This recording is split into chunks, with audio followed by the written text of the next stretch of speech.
Our first semi-final up and on stream. It's Maestria taking on Pretorian, and it's a doozy. Not much of expectations coming into this one. Both teams have deserved their way in. Both teams have earned their way through the playoffs and into our semifinal. They have guaranteed themselves a top four finish, but to guarantee a top two, it's a must-win best of three. I'm time to late. That right there is 1B. 1B, how you feeling about this one?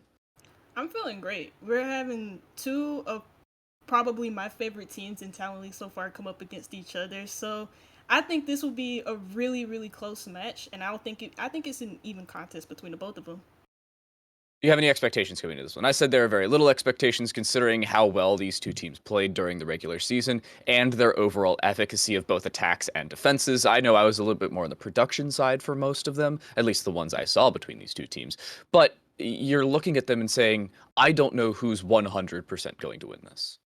Yeah, no, and I based this off of their previous results against each other, which I won't really spoil too much. Obviously, a lot of people have a lot of expectations for Pretorian. I'm one of them just because of how well they played during the regular season in Major League, and especially this being their first season in Talent League. They certainly have clicked on some hits and they've gotten some wins and absolutely destroyed teams. I still remember the 14-0 thrashing against Loud Esports.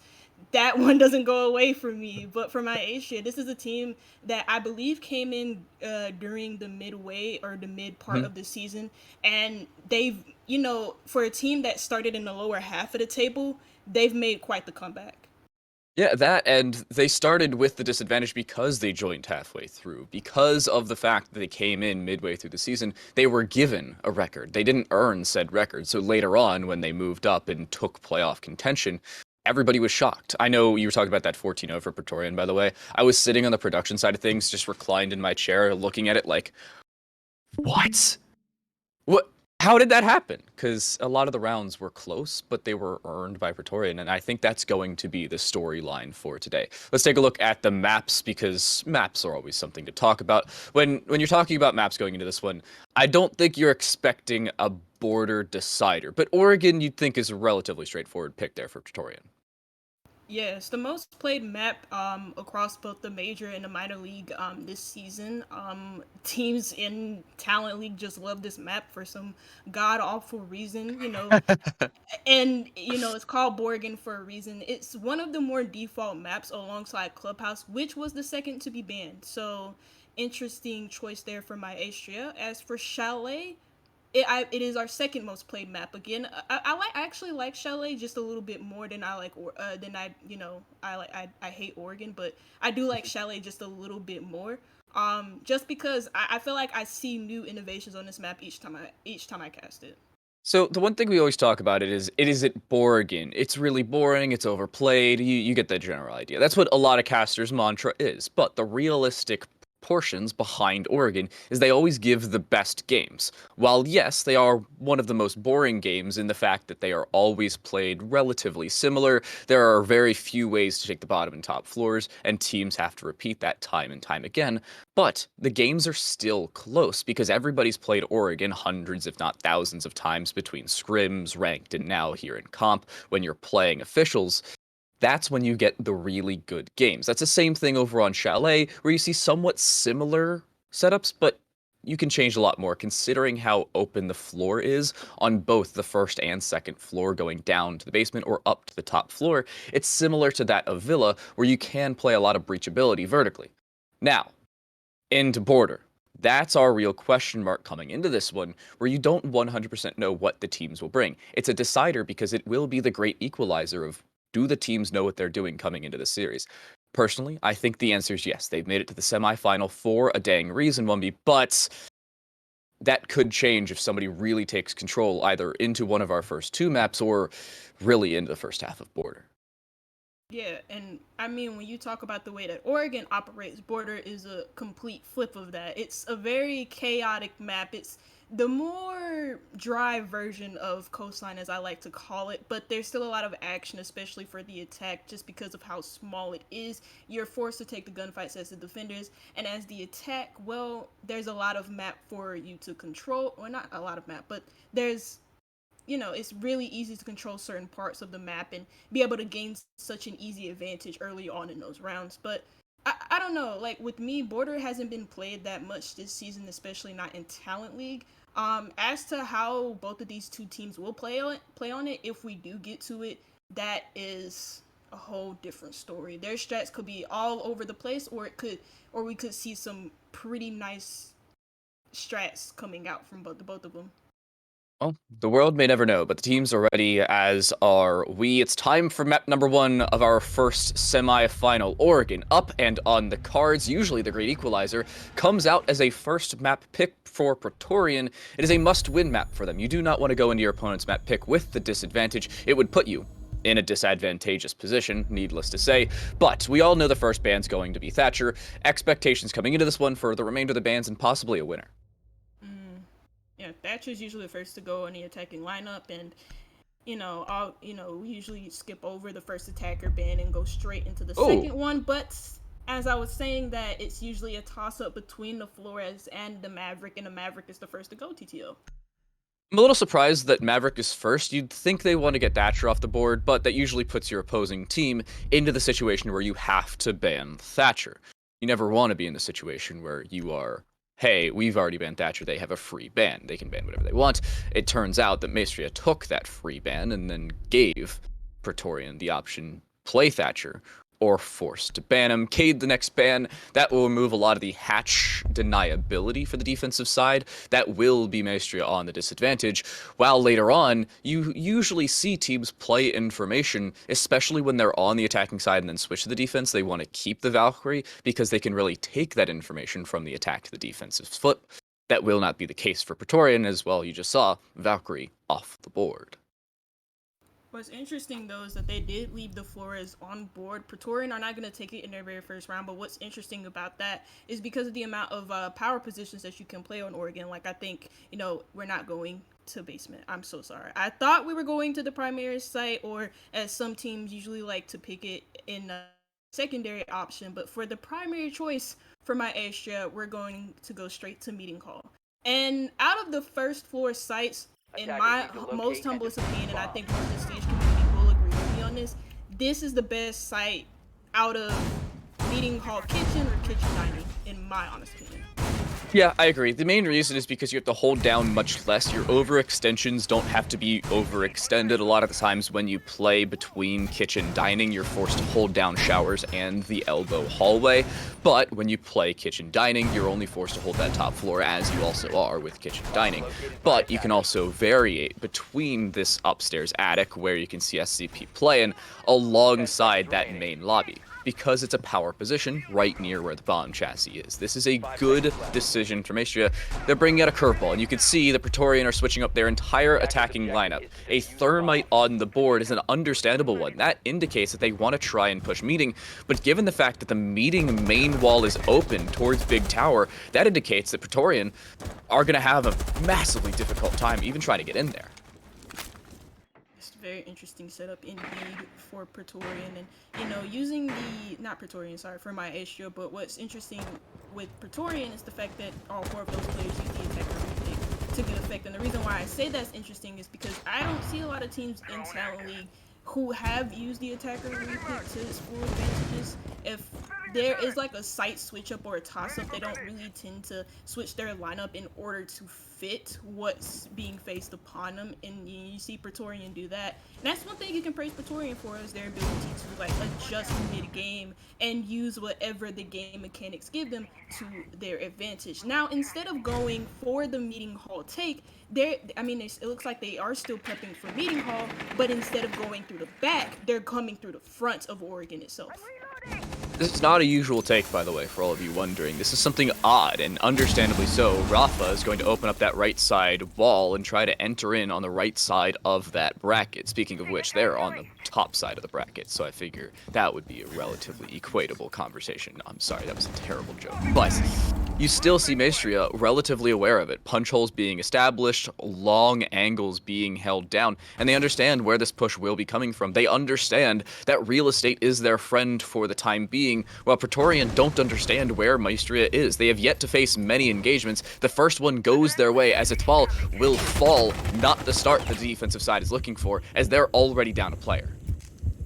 Yeah, Maestria just now have to keep or keep strong and keep hold. Is that even a saying? No, don't listen to me. But listen Close to enough. what I'm about to say, you know.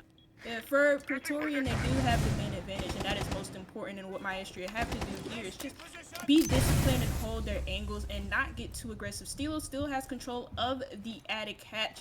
Plus, Billy has just gotten a nice little kill onto Dano, and that's the Finka down and out for the count.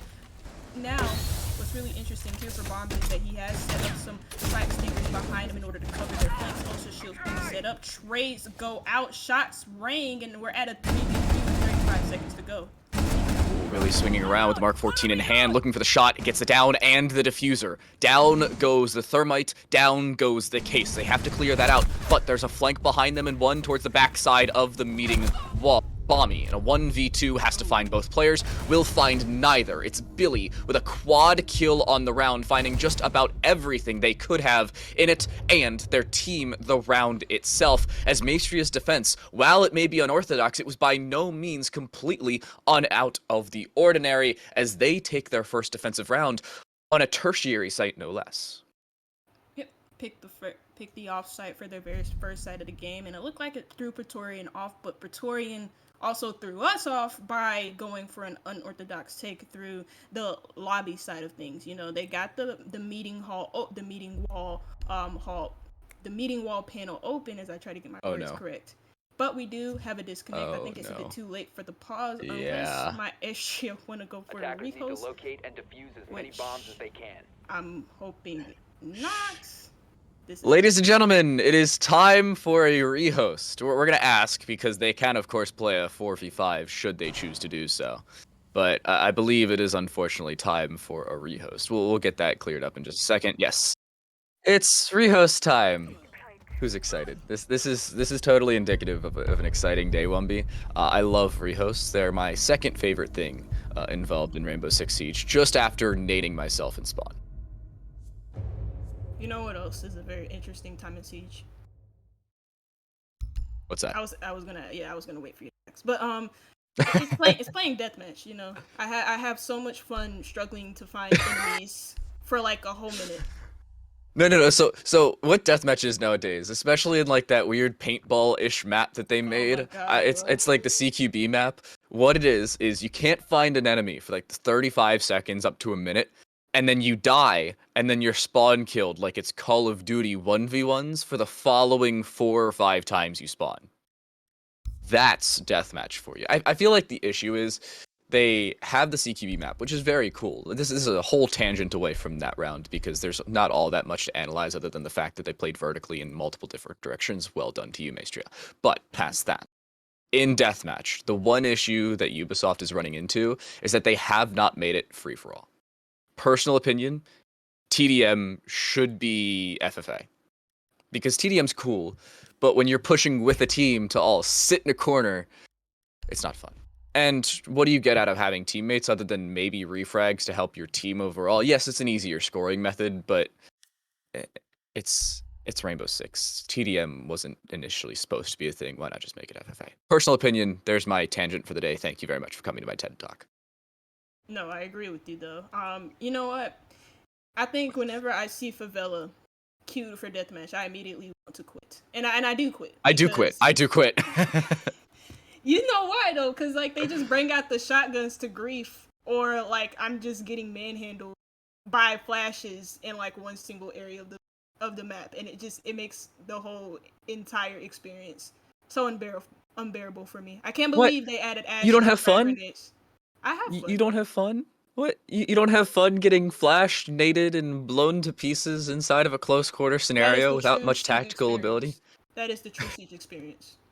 You experience that in rank, by the way, too. Yeah. You're getting dokied and lying at the same time. Yeah, I'm not gonna lie to you. I low-key forgot I was casting until about an hour and a half ago or so. And my plan for the day was to just send it into ranked, right? I was gonna play ranked until like 5 p.m. I was gonna grind out. I was gonna hit plat.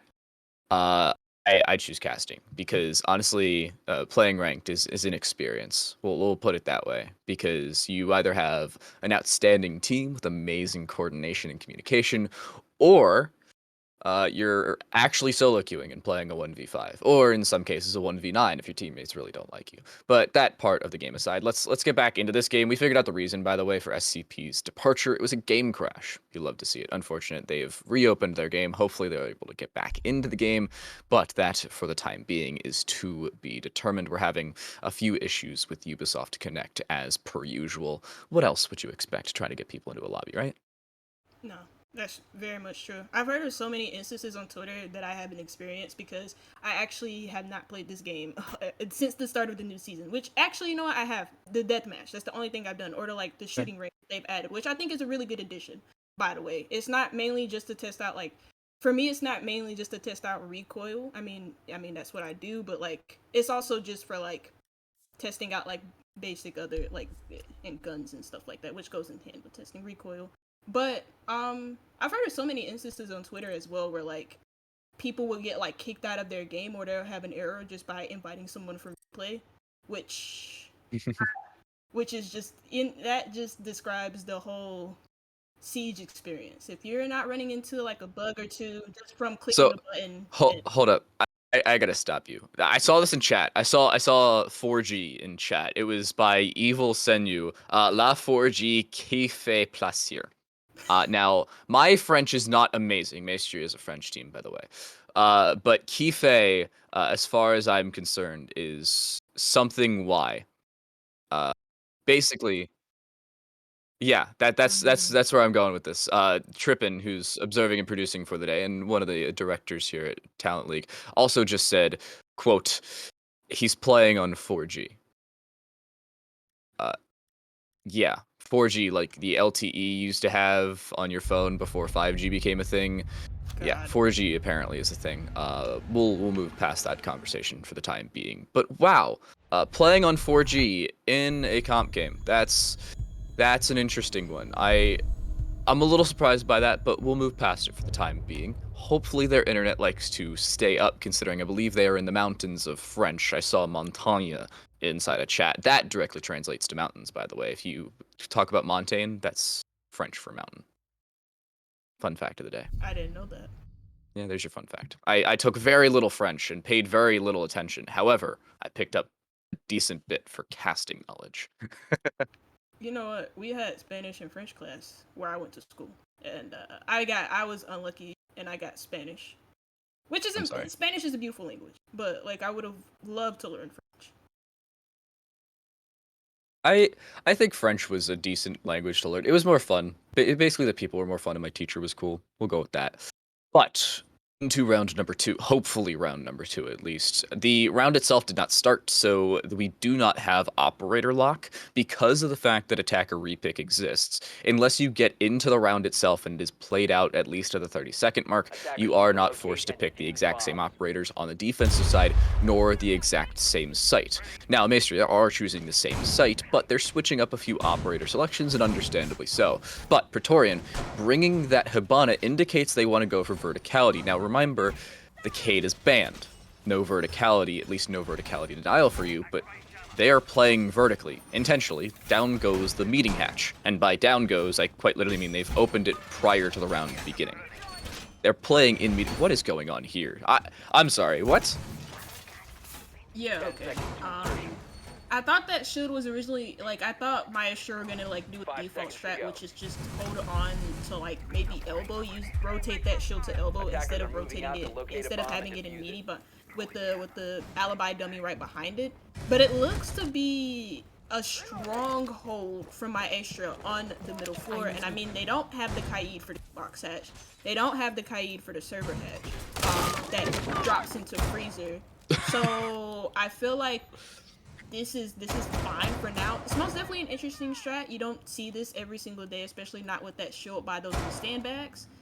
but it is what Maestria is trying to do. You can tell that they obviously do not want to give up this second or first floor by any means necessary, but it always gives away his life by any means necessary, and that means it's through a headshot from Bombi. It's just, what?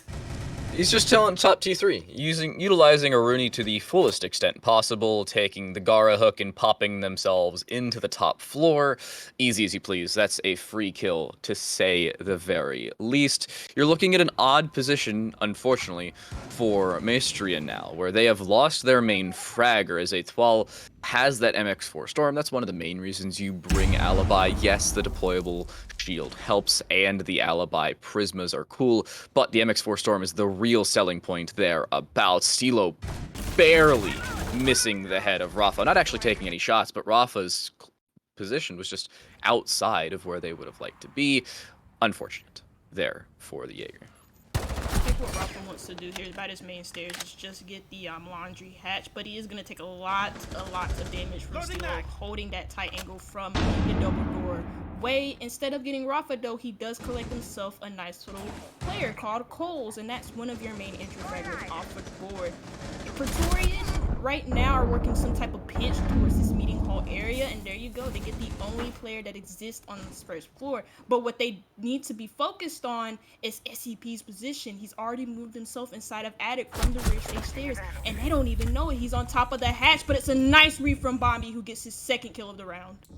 Exactly what you're looking for out of your Pretorian attack. Your fragger, also your initiator, is a good combination, to say the very least. Maestria now down 2 members and not in the position they would like to be in. A lot of their utility for denial or for game closure is being shut out. The Gon 6 removing one of those Banshees is never a position you want to be in, but it's one they have to deal with. A lot of control has now been gained by Pretorian, and they have the time to work with. 24 seconds to either walk into sight or clear out the diffuser. A nade's being prepped. It should be thrown through. It gets ADN. It's down to Billy. We saw the Aruni get a lot of frags in the previous round, a 4K to be specific. That needs to replicate itself here. It will not. Bombi shuts him down. A 3K on the round with a G8 as the Aruni initiates and finds the frags required, and Pretorian ties right back up.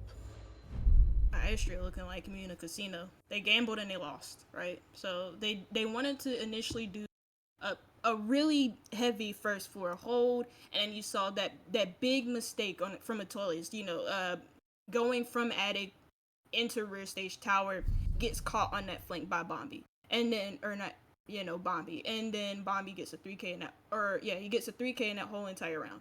And then Steel gets a really good trade back onto Coles, one of the main initiators of Pretorian. And then that first floor hold just starts to fall apart. Players start dropping like flies, and then we don't see a lot of refrags from Maestria. So a gamble, a loss, but they're not going to gamble on their site choice. They're going to go to kids' dorms now. They lose basement. They don't want to try it again. They're going to try kids' dorm. I like this decision. A lot of the times, teams will try the exact same site over and over again and expect a different result, especially keeping the relatively similar operator lineups. But one thing we've noticed from really both of these teams is, depending on the site, you'll usually see their attacking or defending lineups switch up. Let's take a look from this round to the previous round, at least for the defensive side for the time being. SCP switched from the Mute now to the Frost. We see ADN from the Melusi to the Mute. The Wamai's being brought for Stilo in favor of that Jaeger. While yes, the Aruni for Billy staying the same, Etoile switches from that Alibi onto the Goyo for a lot of delaying probability. They have those Goyo canisters, the Vulcan canisters, that have 20 seconds of AoE efficacy that really slow down your attack if you take too long. What's really interesting, not interesting, but really insane about the Goyo pick is the delay potential that it has, right? I think the fire lasts for 20 seconds, and now you get 4 of them instead of the 2 shields. Looks like a couple players do take a lot of heat. I'm not too sure if that was from it was just, I believe it was just some shots that were ringed onto them, but Maestria taking some early heat and some early damage at the start of the round. Not a good start for them, but it could be worse, to say the very least. Pretorian on their attack need to gain a lot of real estate early, just as they did in the previous round, but that has to be better. Yes, you were in a good position the previous round. Yes, you had off-site pressure, but this is a site that can be slowed down massively with any utility brought. That's a good start. Taking away the Wamai, that's a lot of those magnets that could have been brought and could have been utilized later in the round off the board. 3 to be very specific for you. But it is brought back. Down goes the Ayana. That's a lot of your fragging power off the board as well, as the Gon 6 alongside the ARX and the nades they usually bring with are gone. But trades continue to come through, apparently, as Maestria do not want to play slow. They're playing aggressive on the defensive side.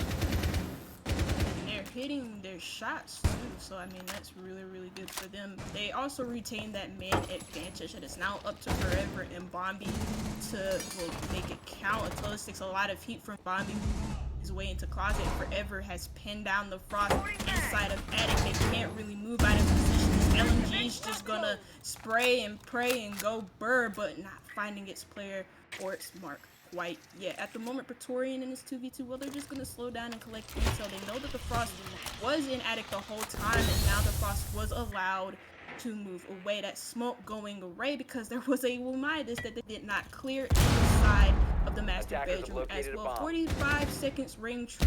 Nade goes out, big booms and big explosions. As Maestria, they're looking to hold on and they're looking to hold strong. Bombi almost revived from his teammate, eventually does get down, leaving Forever in the 1v2. Hopeless situation in a hopeless world for Forever, who rushes through the fire and right into the line of sight of SCP, and it's another round for Maestria. Would have said that the Vulcan canister played a part in that round, which it did. It played them off for a few seconds, and yes, you could have, and I'm going to say you could have, argued the fact that they would have gotten the refrag should the Vulcan canister not have been exploded directly in front of them.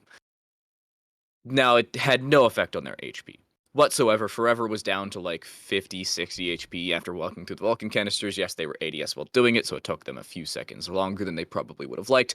But the 9 mil from the Frost found a headshot regardless. It really didn't matter. It would have done 110 damage whether they were on 2 HP or 110 HP. It was a round win and a deserved one for Maestria. In all of the chaos, the trades ended up going in their favor, especially later on in the round. They played their positioning properly and played the crossfires to perfection. That's exactly what they were looking for and exactly what they got. Now, their option is either the basement or one of the 2 tertiary sites, either meeting kitchen or kitchen dining. Here, you see them go back to the bottom floor. Honestly, I would have gone back to meeting kitchen because of how well it went for them the last time they played it. No, I agree with you. I really did like their hold on me as well. It was a different type of strat, and I know I said Oregon is one of those maps where I don't see a lot of innovations on it from a lot of competitive teams, and that completely like just blew my whole world apart, especially with how well they held on to some of the long angles, plus how well they held on to verticality in that very first round. Laundry is an interesting choice for them because they did use it in a very convincing way, especially with how aggressive they were on the first floor and how well Pretorian punished them for it. And again, it looks like Maestria are doing that exact same thing. They have 2 players in the same area, one coming up the stairs and the other in service, but it looks like for now they are going to retreat back down into the site.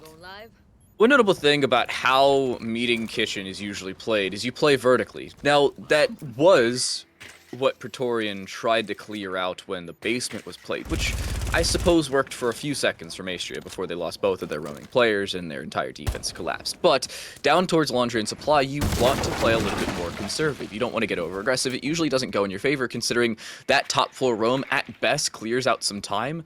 But at worst, you have to open up the hatches for your opponents and have to rotate away and possibly lose 1 or 2 aggressive defenders at the exact same time. In this situation, Maestria understand what went wrong for them the previous time they played the bottom floor, and they're opting to turtle instead. Notably, they're also bringing that Mira, which used to be quarantined in competitive play, but is removed because they ended up fixing the explosive bug through your Black Miras. And now, with a minute 30, yes, you see a lot of control for Pretorian. The entire top floor roam that didn't exist is now taken off the board. But most notably, you have to talk about the fact that Maestria have all 5 players alive and all of their utilities available as well. Very much true. What's going to be very, very pivotal for Maestria here is how well can they react and how well they can hit their shots, and how well can they hold these positions that they're so bunkered down in.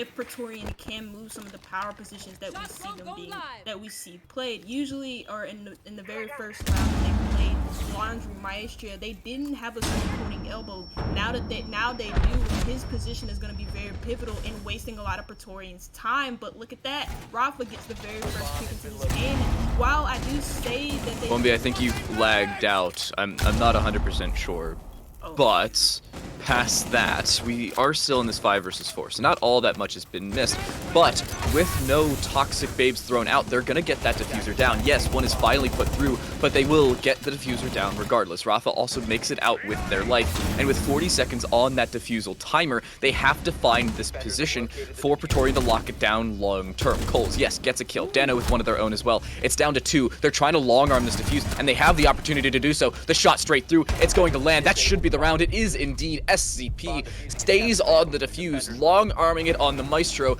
and with no angle of attack onto that far angle, you see it held down through the E-box hatch, you see it locked down from long range, and you see Maestria with their 3rd of 4 rounds. That's crazy. I did not mean to lag out, and well, it's not my fault that I lagged out. It's my internet. Internet.exe stopped working. Yes, but you know, it's a different. It wasn't really that. It was a lot different for Maestria the way they held it down. Like we mentioned, they all 5 of them just hunkered down in sight. Pretorian wasted a lot of their own time just roam clearing and also clearing the top floor and making sure everything was safe. But what was very pivotal in that round was obviously the long defuse that we did see from, I believe it was Billy. I'm believing, it was from Billy, my fault. From Billy, from Maestria, and how Pretorian couldn't really hold it down in the post plant. That was just a very clustered up chain of events, and Pretorian just couldn't hold on. Despite getting that first pick, despite having all of the map control, despite having rear stage control and also Tarp's control, they couldn't hold it down in the post plant. And that's what really made that fall apart. And also the last player alive for Pretorian couldn't get the player who was long arming the defuse. Maestria though are gonna go back on into the meeting hall site, and it worked so well for them in the first round, so why not again? It's the fact that it's the only of the 2 unlocked sites that you really want to play. Nobody likes playing kitchen dining. It used to be favored in European play compared to what it used to be in NA. And then somebody sneezed and realized, oh, we're a bunch of idiots, and it stopped working, because you never want to be playing anywhere near the kitchen if you really have to. Yeah, you'll put 1 player in there, but if you play kitchen dining, you have to put 3 or 4 players in kitchen and maybe 1 player in dining on a good day, including a roam, which is never the position you want to be in. But past hypotheticals and sites that are not being played, let's move into the site currently being played. You can see a little bit more of an extended roam as we've seen prior from this defensive side. Billy taking away that drones, going to back away with their life and with some more information than their counterparts. 6 drones are all that remains here for the Pretorian attack. Certainly not the position they'd like to be in with 2 minutes left.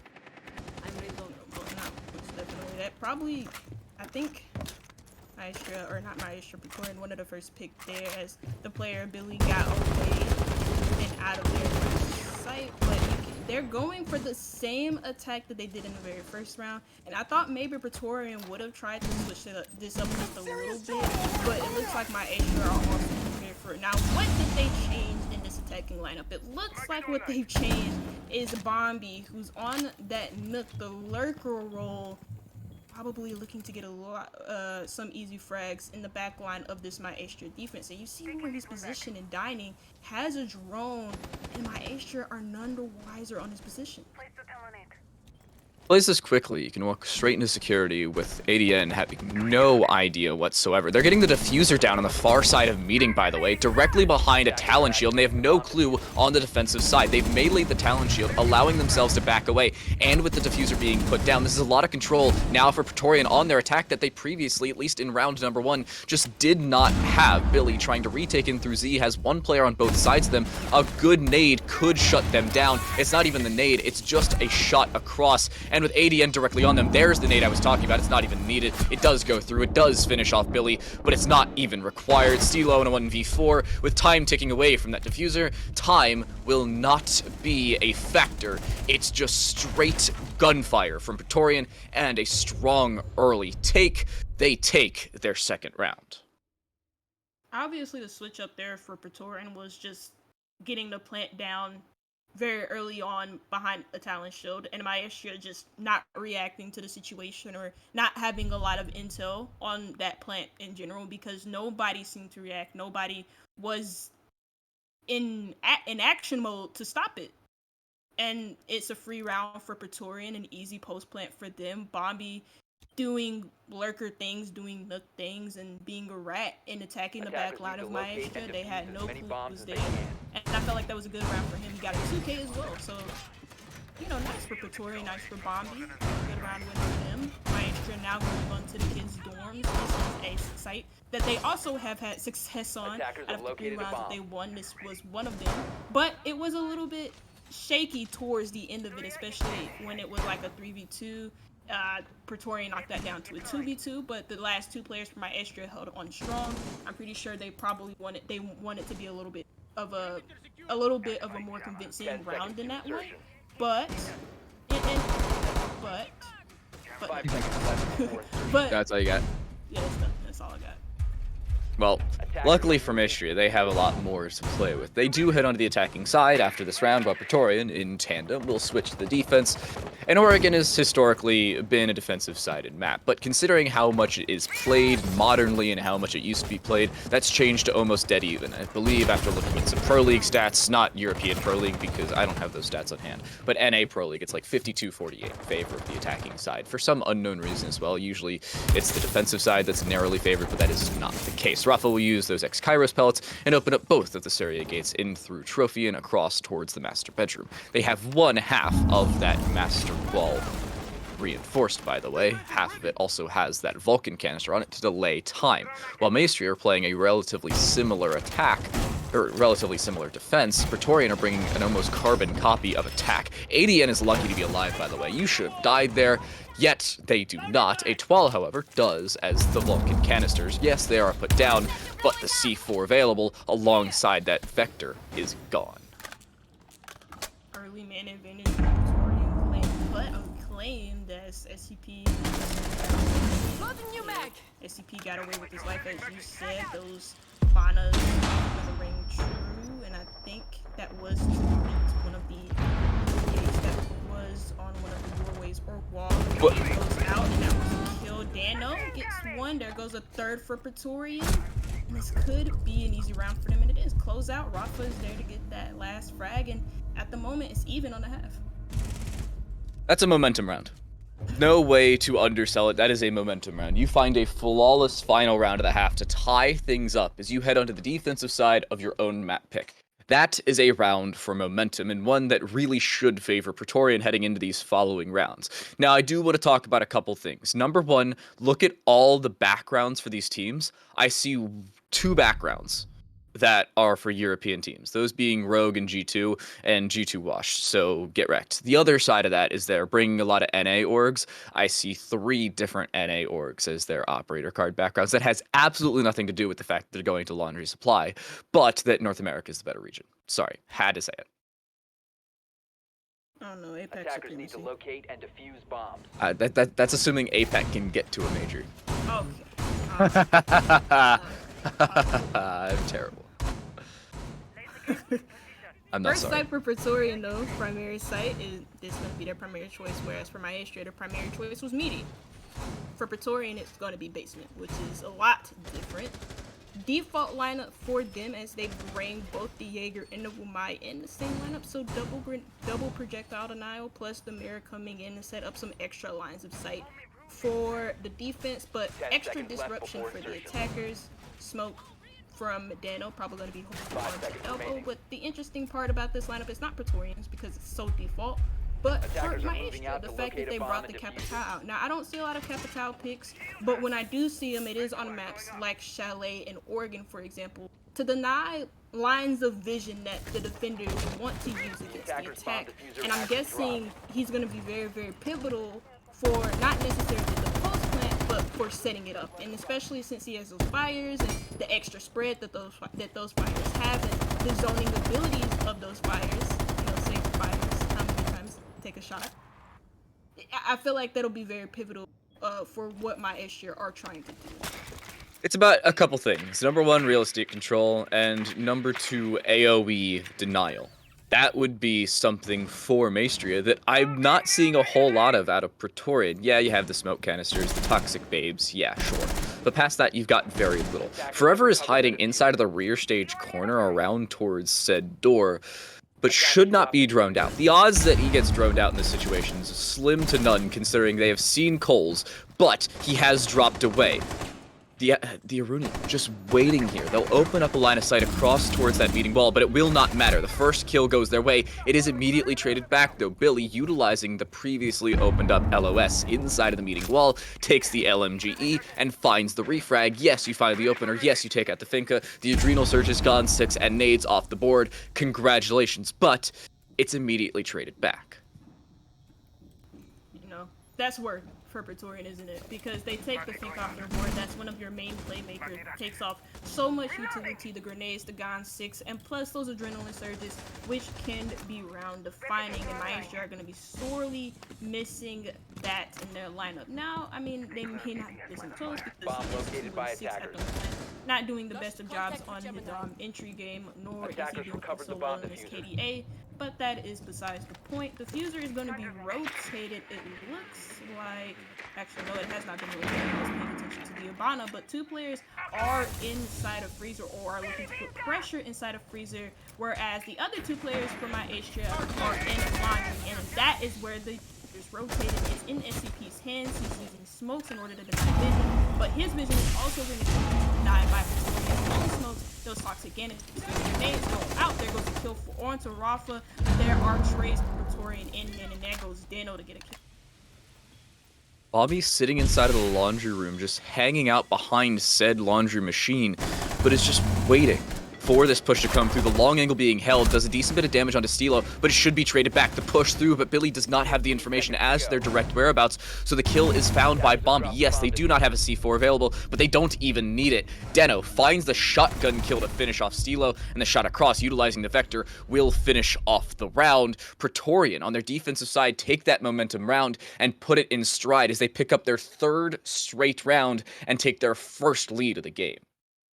That looked really desperate from Maestria towards the end, especially with how little time they had left and how they just ran inside of sight with no intel onto these players' positions. You see the Zofia just running into Laundry, not really knowing where to look, and Pretorian just doing basic cleanup work. At the end of the day, that wasn't really a convincing round for Maestria on their first attack, but improvements can be made, adjustments can be made as well, and if you are a team to quickly do those, then all the power to you. Pretorian, second side is going to be onto the kids, and instead of doing what Maestria did, which was consistently bring the Goyo on the site, which I absolutely love because of his ability to deny space. I know I talk about how ridiculous his flyers are, but I really do like seeing good Goyo plays because I feel like I don't see him picked enough.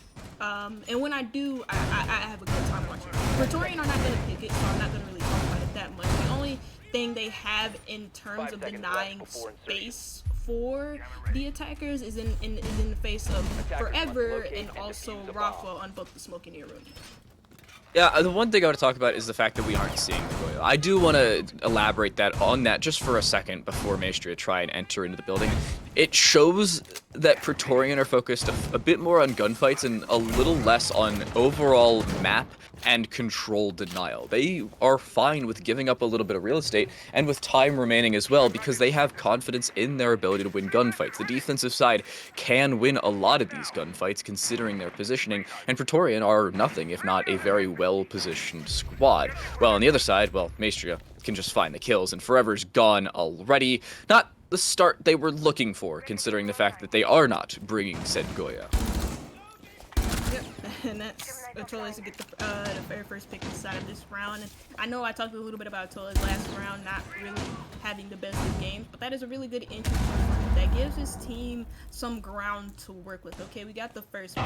Where did they get the first picks? It looks like it was on the west side of the map, so they made some space for themselves to work with, and they get some nice map control. It looks like they're going for a more horizontal take with SCP on that window of games, trying to maybe cut off any rotations from Pretorian if they do try and rotate in front of that window, whether it be to the white stairs or whether it be to the other site, which is bumps. There goes shots spraying on Coles as he's being pressured from all types of angles, drones going out, putting even more pressure on him, and he has to drop out, and it looks like he does into freezer.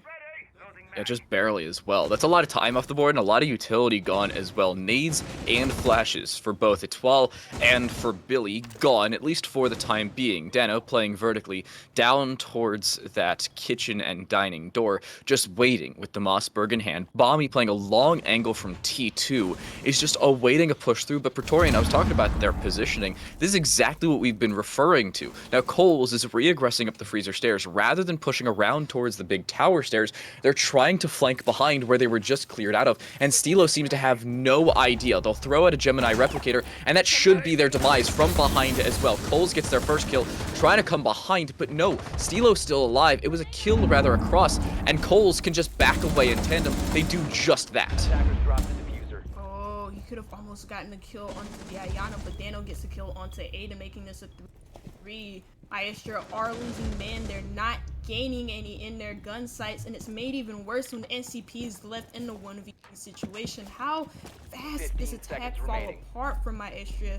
That has to be a road worker at this point. He just gets into dining. I think there's a player in his hallway. Yes, it is. Coles misses that shots, but I mean, 5 seconds outside, no throw, no dice.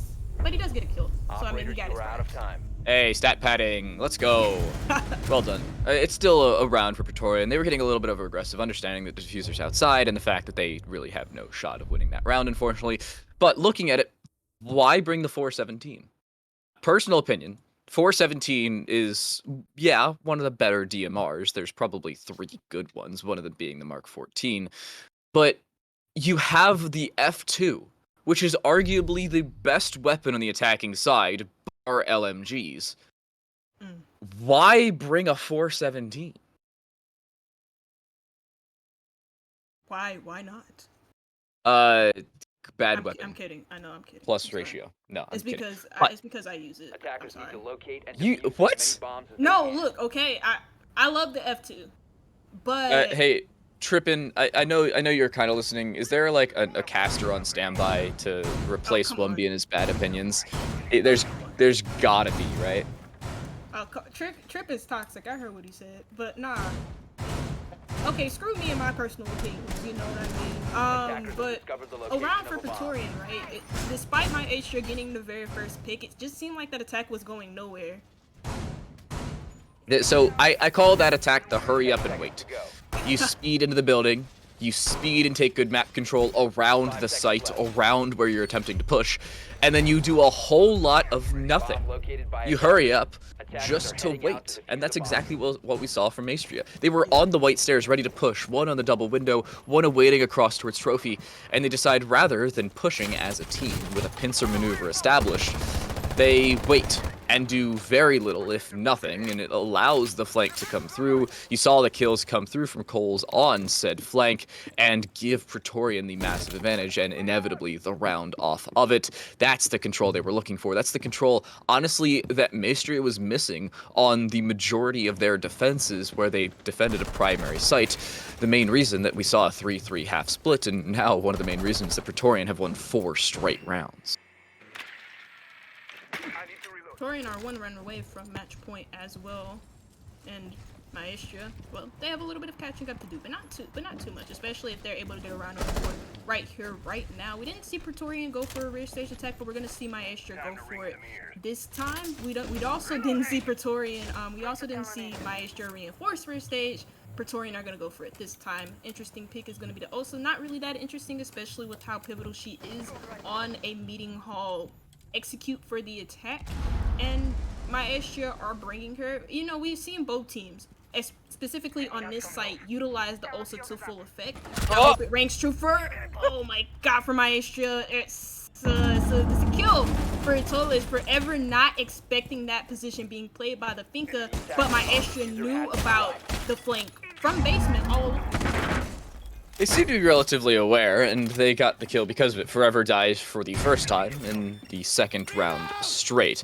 Dano playing above on the kitchen little counters. I think my mom would yell at me if I was to stand there, but luckily she's not in this game of R6. Rafa needs to get the heck out of dodge, and does not. Will die as Billy plays vertically and finds the kill required. This is the one issue that we're seeing for Pretorian. They're not bringing out that verticality and roam play that we saw for Maestria on their defensive side. This was a primary site for Maestria on the defensive side. You'd expect them to have a relatively well-established attack as well. That seems to be the case. Bomby, by the way, is 10-3 thus far in the game, and is looking to make that an even better stat line as they're establishing a flank through tower. But with just 35 seconds left, Maestria, yes, they have the man advantage, but they've hurried up just to wait once more. Dano gets one back 30 seconds on the clock, so this could be very doable for Pretorian if they're able to get the picks that they need, and they get 2 of them, but there goes the immediate trade back for Maestria, who have seemed to have woken up a bit after those 2 kills rang true for Pretorian.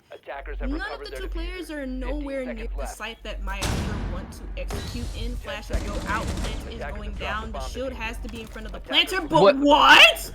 Coles gets that kill, 5 seconds on the clock now for Maestria, and they might just lose this round despite having such a good position to get the plant down, and there is no overwatch from whoever the hell else is alive for Maestria, and Osa dies. What the hell just happened? I don't know what Billy was doing. I think Billy was trying to play vertically, holding down the push from the right side, but they didn't have the hatch fully established or opened, and the issue you saw for Maestria was the lack of control. The Talon shields apparently not being placed as they probably should have been. Wow. I think that's my expert color casting opinion after that round. Wow. Considering the advantage that we saw gained by Maestria, they had map control, they had the man advantage, a double man advantage, by the way, in a 5v3, yet even with the pings coming through Mbombi, who was flanking, we saw that when we took a look at the POV across through the Green Hall, there were pings coming through as to Bombi's positioning on the bottom of tower stairs, yet Bombi still finds a kill. There's a double refrag in a 3 versus 2, and even with the man disadvantage, just a singular one that time around, Pretorian are able to bring it back with the lack of oversight and a lack of overwatch. Yes, it's not a Blizzard-created game, but it's still something that you should probably keep in mind when your team's trying to plant. That's the reason Maestria lose that attacking round. That's the reason Pretorian are currently on map point. Yeah. Wow. I've never seen that happen before. My screen got a little bit fuzzy, but I know that I believe that the Talon shield wasn't placed down like you said. So I don't really know how that round. So our delay just caught up. It turns out Stilo had both of their Talon shields placed by the minute 30 mark, and didn't decide to re-pick and place one as they were planting. They thought that they would have a free plant. That's a question mark for me. I think that's a massive oversight from Maestria, and not in the terms of they were protecting their planter either. Even if you think that, I would think that the show would, you know, just to ensure it, just to make sure. But okay. Hey, they found an opener. This time it's not onto Forever though. It's onto Coles, and it's again a Toll is turning up on a Finka buff, Finka supremacy. I said superiority. Oh my lord, supremacy. Well, you said supremacy as well. It's supremacy. But I mean that's okay, but that's the third kill, and that's the third opening kill from Atolis in a row in the last 3 rounds, at least, not counting the very first round into OT. So I mean, he's turning up on this entry roll, but even though they get that first pick, Maestria just don't know how to follow up on it, and it seems like they slow down too much. They wait for contact for Pretorian when it should be the exact opposite. So hopefully they can find a way to speed up these attacks, or this attack in particular, especially with the amount of map control that Pretorian are giving them. I think Forever just gave his positioning away. I'm not 100% sure on that one, but he's playing T3 and just waiting up there with a P10 in hand as well. You cannot take multiple gunfights in succession unless you hit an opening headshot and conserve your ammo to perfection. Itball seems to have no idea that somebody's above them, but I believe, yes, that is a capped out asphyxiation bolt. They are aware of his position. They have a drone on him as well, but they've yet to clear him out of position. Forever finally takes a little bit of damage as they're looking for that verticality, but the swing, SCP just barely stays alive as the swing comes through. Yes, the asphyxiation bolt doesn't land, but they need to get this positioning as to the verticality. Forever can just wait up above as they just hold down their current positioning. This brave through, however, should shut them down, and it will. Finally, they're removed, but it's again a 5v3, and this time it's only 55 seconds on the clock as Maestria have to take vertically down towards the basement. Yes, they have the man advantage, but time continues to tick away. That's 2 asphyxiation bolts by SCP, by the way, so that's a lot of utility burn for my Maestria just to clear out one player. But I mean, they have the 5v3 man advantage with 40 seconds left, though. We've seen this time and time again. When time gets low for my Maestria, they tend to get a little bit too impatient. They tend to get overzealous. They get skitsy, and they tend to make a lot of mistakes, but they aren't going to make any mistakes now. Billy's just moved himself inside of Elbow. How is that not reinforced? Pretorian, and now Bombi's in a 1v5 all on his lonesome. He can't get a kill. He won't find an ace. It's a flawless from Maestria and a beautiful execute at the end of that. Exactly what you're looking for from Maestria in their attack. They had lackluster attacks previously, but they did hurry up and wait again. This time, they attacked it from a different angle. They forced Pretorian into angles that just were not advantageous for them, and then pressured from the positions that they had to give up in order to hold down said disadvantageous angles. Pretorian, now on the defensive side, yes, they're still on map point, but they have to win one of the following 2 rounds at minimum in order to not force OT, while Maestria understood the weaknesses. That was one thing that we saw as an oversight from Pretorian. It was a similar situation as to that of Maestria in the previous round. There were 3 players walking in through dirt, yet dirt was completely unreinforced, even open for them to push through, considering they were holding it down. But as soon as they saw nobody pushing through dirt, at least in the first 2/3 of the round, they opted to back away from it without reinforcing it as a repetitious position. Pretorian give it away. Maestria finally pick up an attacking round, but the question now remains, 1B, is it too little too late, as they have to win the 2 following in quick succession just to be able to go to OT? Yeah. There's a song, there's a song by Justin Bieber that I like to sing in these type of situations. Oh no. Well, trip and mute him. Trip and mute him. No, Trip don't and mute mute him. me. What the hell? Trip and no. mute him. Wait. 10 seconds left before insertion. No, but seriously, never say never. I think Maestria, seconds to go. if they're able to, it's a pretty tricky spot, right? Because if Pretorian Attacker's win, objective is to you know, locate a a bomb round, and defuse obviously they'll win it. Obviously they'll win the whole map. But for Maestria, they have like 2 rounds to catch up on. Hold up, but I'm gonna cut you off. I'm sorry, I don't usually do this. They're rushing. Maestria is rushing. They bringing the blitz. They have a Lion, Finka, and Zofia combination.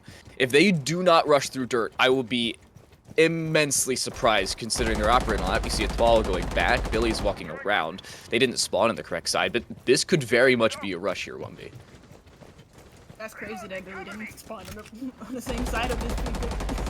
That makes me They're laugh to do a it. little bit, especially if they know that the basement site is picked from Pretorian, so they have the attacker. Yeah, they are going to do it. Gone 6 destroys the double doorway, and here we go. But oh my God, they just got destroyed on those entries. Pretorian get 2. There goes a 3rd. This rush from dirt just doesn't work out. Pretorian are swinging. They're throwing the whole kitchen door at Maestria, and it's worked. A flawless round for Pretorian to end off map 1, and they take Oregon. Sorry, I blinked. Could you tell me what happened? They rush in and are shut down. Pretorian on the defensive side seemingly were well aware of the possibility of a rush. That's exactly what comes through. They neglect to utilize utility burn. They try to push straight through a deployable shield with a flank behind as well. It does not work out in the slightest. Map number 1 goes the way of Pretorian. They take their own map pick in a 7-4 fashion. 1B. Wow. I mean, I feel like both teams played well in Oregon despite the common mistakes that we saw from Maestria on their attack.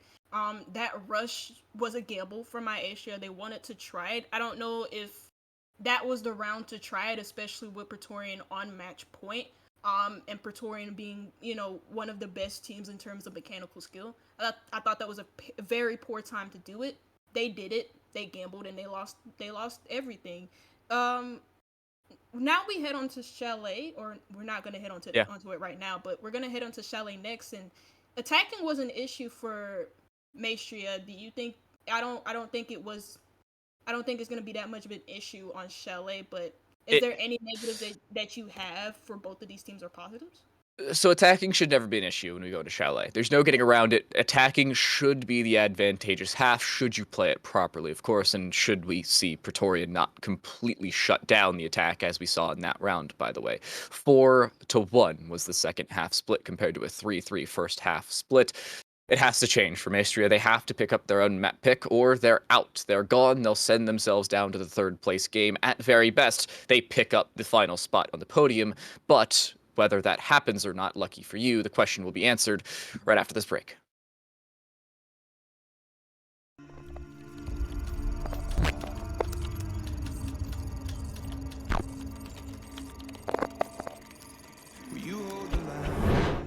Not going to be ideal, although it did force back the attack just for a little bit longer. A lovely shot by Doki, though. That's exactly what he wanted to get pull back the rotation. Going to leave it, going to leave it open. He's not going to risk trying to reinforce that one off. Counter playing around the cover to try and hide his fullback so he doesn't get caught off by the attack. Now, you've got to be careful with these long angles. We saw what Visu were able to do with it. Quick trade going through. Doki able to re-pick that kill up for his team. Oh, and as well as finding another one onto Ethan. That's a lovely triple kill for Doki in this round. So Doki's full white flashed him, but the smoke is just denying any sort of push from the cockpit bar. Still in that area, and Doki finishes off with 4K from Doki that round. 3 make that 1 versus 3. Obviously gets the kill on the slip, and it's all up to F2 on that Thorn. He gets the kill onto Oxygen. He doesn't know there's one playing sandwich.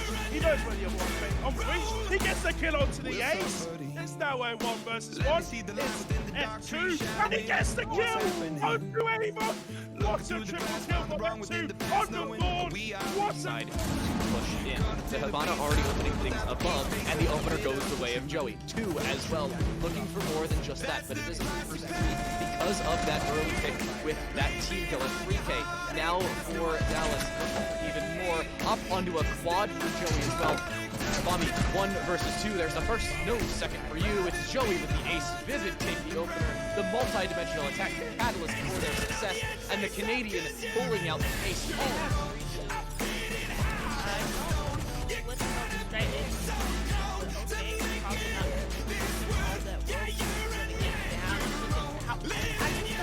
What the hell this strike? Yes!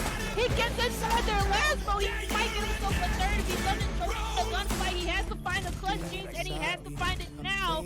QVG have just thrown the ball. There's no way they lose that round, and it is. There is a way they lose the round, and it is Lasmo to be that way. Loud Esports out of nothing. That the smoke has actually been taken out, which was the one vital point you needed, the one thing you want.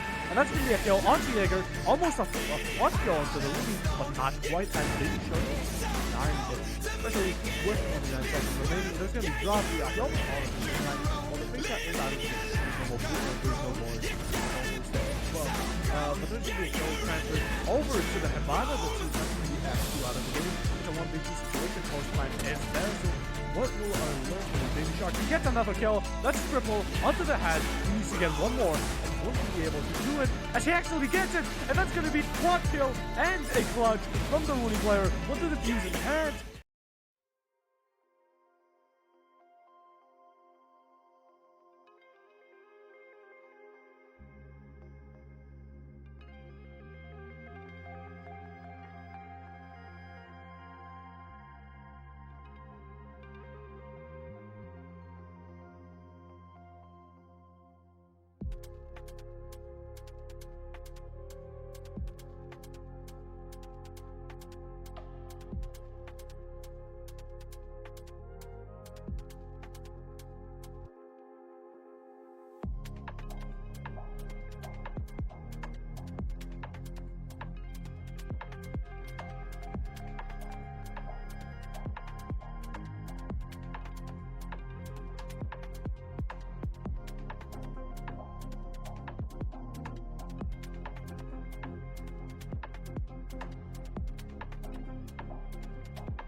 A definitive Map 1 win on Oregon. For Pretorian, their own map pick goes their own way. They're looking to double up and double down as we head to Chalet, the map pick of Maestria. While Maestria, they had a lackluster finish to Map 1. They have to pick it up on the attacking side to start things off here on Chalet. I'm Time to Late. This is 1B. Welcome back, by the way, to the Talent League.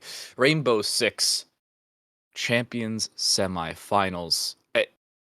What's going to happen? I need your opinion because I don't know. I thought that map 1 was going to go Maestria's way, but then they lost of the next 7 rounds, I think 6 straight. It was nuts.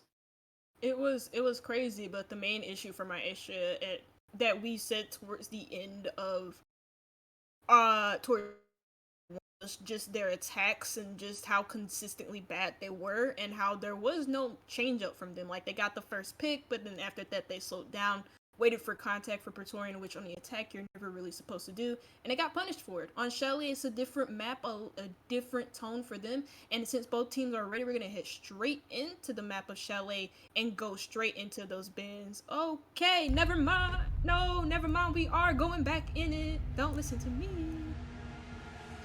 So, map 2. It's Chalet. It's a little differently played than we see on Oregon. Verticality is one of the main names of the game, and the other one past that is finding opening duels. Now, yes, Maestria did find a lot of those opening duels back in map number 1, but the issue that you talked about was they played like they were playing on the defensive side on the offensive side, where they found an opening pick, and then they waited for the other team to come into them, which is not what you want to do. Now, Pretorian are going to ban out Thatcher again.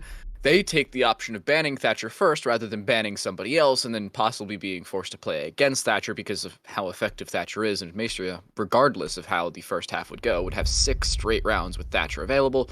They opt to ban Flores, as honestly we were expecting a little bit more on Oregon, but it's viable as a ban here on Chalet as well. Yeah, just like Oregon on Chalet, there are a lot of power positions that the defenders can be really powerful from, most notably if you're defending Bard Gaming, the top of Library Stairs, and also Mezzanine, where you shield ADSs, and a Flores drone can take out everything plus anything, any other utility that you decide to throw in as the defense. Next up is going to be some intel gathering operator. Well, I don't know her name. Her name's Valkyrie. And follow up for that defensive ban is going to be Kaid, just denying the opportunity to Kaid trick and make getting those walls around this map of Chalet just a little bit easier. So, round number 1. Let's take a look at what Pretorian decided to bring. Funnily enough, an Azami. Now, Azami has been underutilized, in my personal opinion, with a Thorn in tandem. They're bringing out 2 of the 3 newest operators to the game. The only reason they can't bring the third is because, well, they are on the attacking side and not being brought, at least for the time being, by Maestria Esports. Now, Pretorian, on their defense, want to bring out something different, which I love. I love to see something different, especially going into a map that your opponent's picked. Maybe they're not prepped for it. Maybe they have no preparation for what you bring. It's question marks that have to be brought through as they go to kitchen dining. Not on Oregon, on Chalet. It's a completely different site that's ironically named the exact same thing. There's like 4 kitchen dinings, by the way. I bet you didn't know that. No, I actually didn't. It's wild. Come on, Rainbow Six. Come up with some new names. Yeah. We always talk about this game lacking new content. They also lack new names. Anyways, you know, you mentioned the Azami just a little bit, and I feel like it's kind of ironic that she's being so underutilized, and the reason why I say that is because when she first came out, plus when it was announced that they would be getting rid of the quarantine option for when new operators come out, a lot of people called Azami OP, and they said that she would be so good in comp play, but I feel like I haven't seen enough of her. I do think that she is very powerful, don't get me wrong. She provides you with multiple amounts of cover. She's very flexible on her own. If you get into a dicey situation, those kill barriers will bail you out just because of how hard it is to break them down, plus the attack has versatility on them. And I don't really, I want to see how that's going to work for Coles, as it looks like he is going to be really, really aggressive towards his library pushes coming out from Maestria. One thing that is notable, you were talking about the Kiba barriers. They allow you to play more aggressive than you would on any other operator in the game. Should you get into an awkward situation, throw down a Kiba barrier, that gives you an avenue of defense or an avenue of attack, depending on how you want to play around them.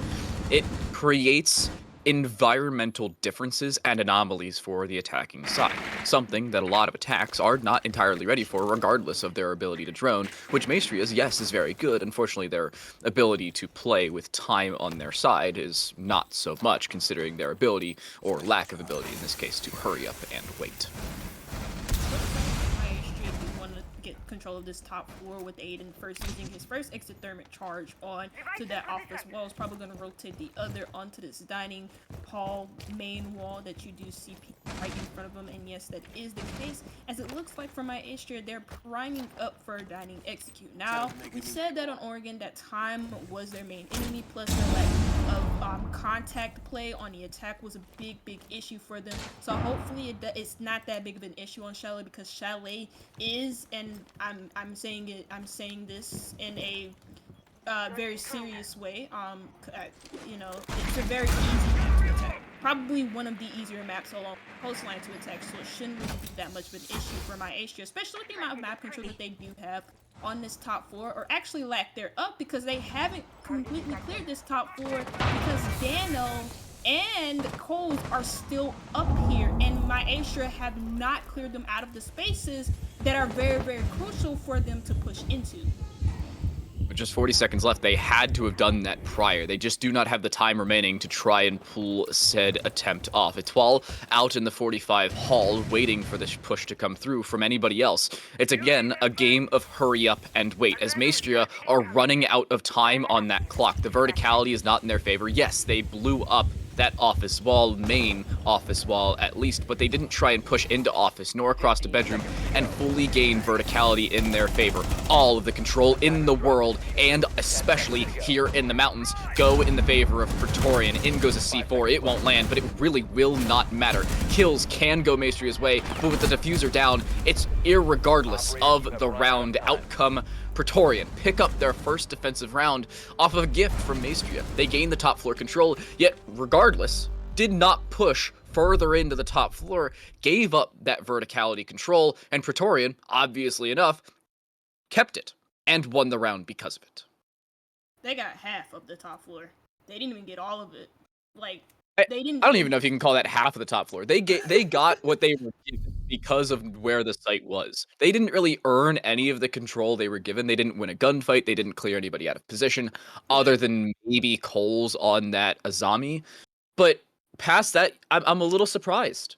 I'm not gonna lie, I'm a little surprised they decided, oh yeah, let's open up the office wall, give the opposing team an angle of attack across to us on the main stairs, and yet not actually take that control that we should have gained because of our utilization. Also, I don't get it. Yeah, and also the vertical angles that Pretorian had established just to counter the dining execute for Maestria, Maestria just fully ignored the vertical angles that were about to be played against them from Pretorian, and that were played against them by Pretorian. it just doesn't make sense to me. You know, that was your average take. That's, you know, they wanted to get control of Office, but they didn't even attempt to clear some of the space that was in Office. They didn't push Pretorian out of those vertical angles. And again, time was their enemy. That happened on Oregon as well. And if they don't maybe take a time, I would suggest taking a timeout, especially if they lose this round by the same set of circumstances, just to talk things over and say, why are we taking so much time to do simple things? Because last round was just simple mistakes that a team in comp shouldn't be making. It was questionable. I'm gonna say that it was questionable. Coles just died to a Claymore and did 60 damage with said Claymore. I just want to give you that bit of context as to why SCP is down to about 60 HP after their first encounter with anybody whatsoever. Its wall is dead though, so that is the maximum amount of HP they'll have, about 75 after the said first engagement. And with the adrenal surges gone alongside this grenades and that Gone 6, it's certainly not the position they'd like to be in. Why is Etoile having a conversation about Great Britain? Did I miss something? I saw GBN in chat. Rafa was trying to say goodnight. Nice, well done. I've just never seen a good night messed up that bad. Dano, he'll find a kill into steal, so that puts a couple more men off of the board for Maestria. As you know, we said for Chalet that it forces, or actually I said, but for Chalet, it's the same type of circumstances. As a defense, you're forced to play aggressive in the face of the attackers because of how small the map is, and they are in the faces of my Maestria, and my Maestria are just not reacting at all. They're not getting trades, they're not getting map control, and they've been outside the map the whole entire round because they haven't been able to take space. Somebody forget to give Maestria the memo that you're supposed to win gunfights in order to win rounds, because I don't think they've picked up that indication just yet. Considering the fact that they continue to walk into open angles with Pretorian members on the other side without much information as to said Pretorian members is questionable. To say the very least, it's questionable. SCP is going to jump straight in, and surprisingly, they're not playing verticality from below and towards the mudroom. That's not the case. It really won't matter, to be completely honest with you, because with a 2v4, 40 seconds left, and very little utility, actually none at all. They have guns. That is it. The only way they can win this round is by going pew-pew more efficiently than Pretorian. And they've been feeling at that for the past few rounds, especially on Oregon as well, where Pretorian dominated them on the scoreboard. And I would pull up the scoreboard. We also have 20 seconds inside this round, and I don't feel like I have enough time to talk about what the scoreboard was in Oregon. But I can tell you right now, it's not looking too good in Chalet. The only player to have a couple kills in the game is SCP 4-0-0 at the moment, but he has 7 seconds left to find 3 other players to get the defuse down. He's not even going to find one with the LMG. He's going to get smacked by Rafa behind the bar, and that's a very, very sad end to that round, but a very sad beginning to the round as well, despite them getting the opening pick onto Coles. Again. Through a Claymore. Yeah, again, but through a Claymore, and all of that stuff. Maestria just, again, like you said during that round, walked into the angles that Pretorian were holding, and they just couldn't get inside the whole building at all. It's questionable. I'm not going to beat around the bush. A lot of these attacks from Maestria are questionable. With what Pretorian is now hovering, this will be their 3rd site, and a lot of teams have opted to avoid the top floor in North America, but I've seen the top floor played a little bit more here in Europe, considering the fact that it used to be so strong, but because of how overplayed it was, it fell out of favor. But the tertiary site for the option, at least for Pretorian, is indeed Master Bedroom and Office. I like this decision, but it really comes down to Maestria's ability to convert off of information and real estate gained. Pretorian should put one player down below, maybe kitchen, maybe dining, maybe a combination of the two, but given the fact that they are bringing the Tachanka as well, that indicates they want to play a little bit more of a lax defense. You do not see any reinforcements put down across onto the main wall. Now you do, it's taking an extra second, but you can still see that justification. And Rafa playing on that Tachanka. I'm going to bring it up again. They want to play a little bit more of a lax defense. They should be playing a little less aggressive than we've probably seen in previous rounds, at least with Rafa specifically, considering the ability of those Shamika launchers. I know I've given like praises to Pretorian before, and I'm gonna continue doing that the whole game because they're playing pretty well. But one negative that I do have about them, and I talk about their ability to adjust and that being a positive, which it is. If you can adjust to your mistakes and if you can fix it, then good on you, because a lot of teams cannot do that. A lot of teams in T1 can't even. So good, but for Pretorian, the main thing that is very glaringly obvious is even when they have the man advantage, even when they're doing so good in a round, sometimes they can bite off more than they chew. They get over aggressive when they have the man advantage, thus giving up the man advantage, and it puts them in a tricky situation when they're at an even man count. And I've seen that happen before. Forever almost gets pinched off by Steel, who's outside of the killer's window. And it's an interesting pick, though, the glass.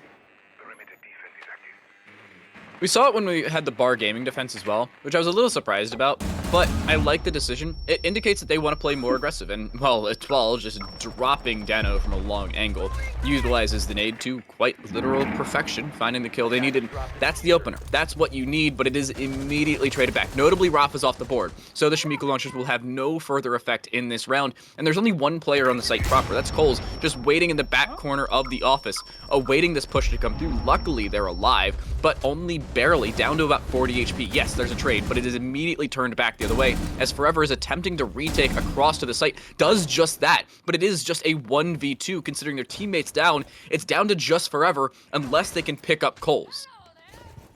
I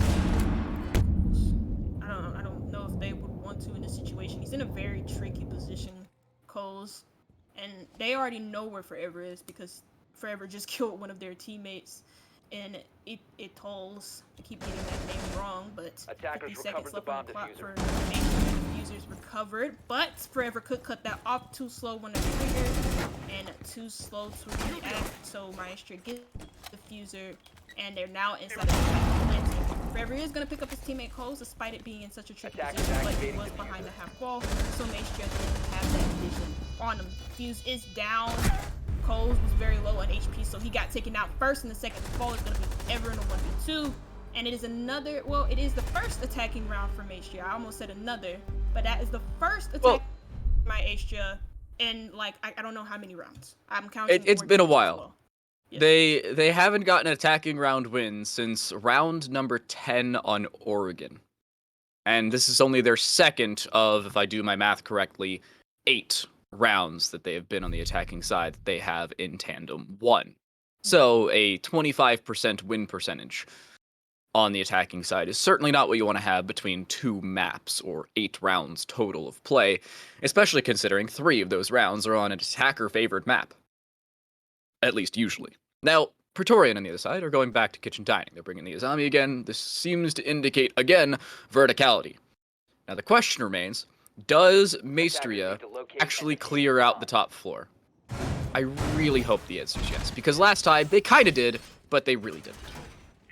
Yeah, we have to see an adjustment come somewhere, and that's the perfect place to start in terms of an adjustment. Even if the thing that really kind of set me off for that very first round that we saw is that there was no attempt at all. Like I wouldn't, like, even if somebody dies this round for Maestria, right? If they attempt to take that first floor, at least you try. In the very first round, they didn't try that at all. So hopefully they will try it. They will succeed in doing so. Because Pretorian were just given free real estate on the second floor with no contested information. But also, Maestria, the second thing that kind of screwed them over in their very first round on the same site was the time as well. When they ran out of time, and this happened too, they get frantic. You can tell that they're just a little bit scared, and they rush themselves into the line of sights of Pretorian. And it didn't work out too well for them in Oregon. It didn't work out too well for them on Chalet. Odd. That's an understatement. That's the position that we see from Maestria. It's odd. Not something you usually expect. You usually expect a team to fully clear that top floor, take some time to do so.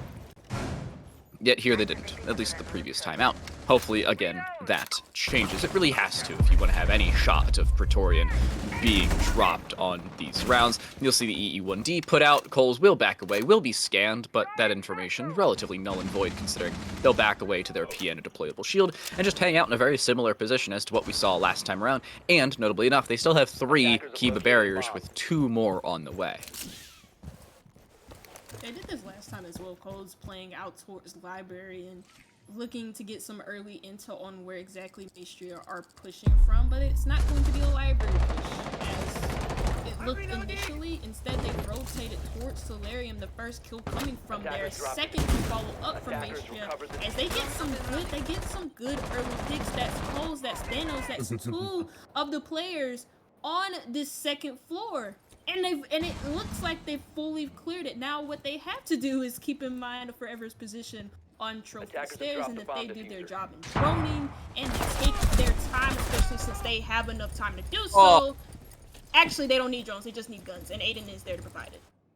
So they fully cleared the top floor. It's done.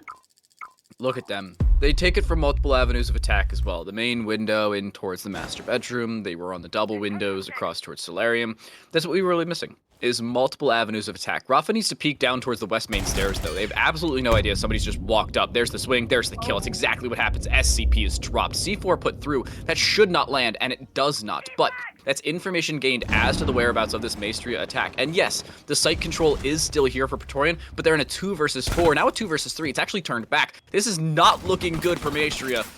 It's turned away from hurry up and wait to hurry up and die. Attackers have recovered their diffuser. Well, diffusers surrendered but regathered for Maestria as they approach the 30-second mark. And like you said, losing 2 men in this situation, especially not the Lion and Finka, is not a good look. They need to, I would say, play a little bit patiently, but time is not on their side. They do a lot of damage on the rocket, but they don't connect the kill. There goes the LMG to do LMG things.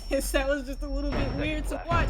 Zombie 1v3 situation is position of no one shotgun kill, but he can't find the next 2 that were approaching the same doorway in the same hallway, and it is Maestria to get another round. That one was scary. That is a situation of inadequate trigger discipline. That's the issue we saw. Unfortunate, but it happens from time to time. The round inevitably goes the way of Maestria, but they had a 5 versus 2. It should have gone their way, but it was boiled down to a 1 versus 2, and should he have found that first kill, utilizing the shotgun, Forever probably could have turned that back. Unfortunately, that was not the case, or Rafa probably could have turned that back. I don't know what you're seeing from Pretorian, but this does not seem like the same defense we saw in Oregon. Now, granted, it's a completely different map with completely different sites and odd avenues of attack, especially considering how Maestria have been pushing. But you expect a little bit more out of them, and now that they're going to Bar Gaming, this should be another round win we see, but you never really know considering how they played in the previous 2. I mean, that last round, it looked at the beginning of it, Pretorian weren't that well, especially on top 4 control, considering the fact that they lost 2 very early.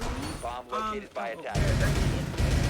There was like a minute and 20 left, and they lost 2 players on that top 4. There was no real attempt from Pretorian to try and retake the top 4 neither, but Maestria, in fairness to Pretorian, Maestria didn't fully utilize the top 4. They just kind of rushed in horizontally, didn't take care of the vertical angles that, you know, usually teams would establish when they get control of it. But I digress. Bar Gaming is going to be the next site, and Pretorian, when they last played this, they were very, very aggressive on the second floor and also the first floor. They were aggressive in general, and they were able to just keep Maestria outside of the map for the majority of that. Swapping mags. One thing we've seen from Maestria is understanding what's been going wrong.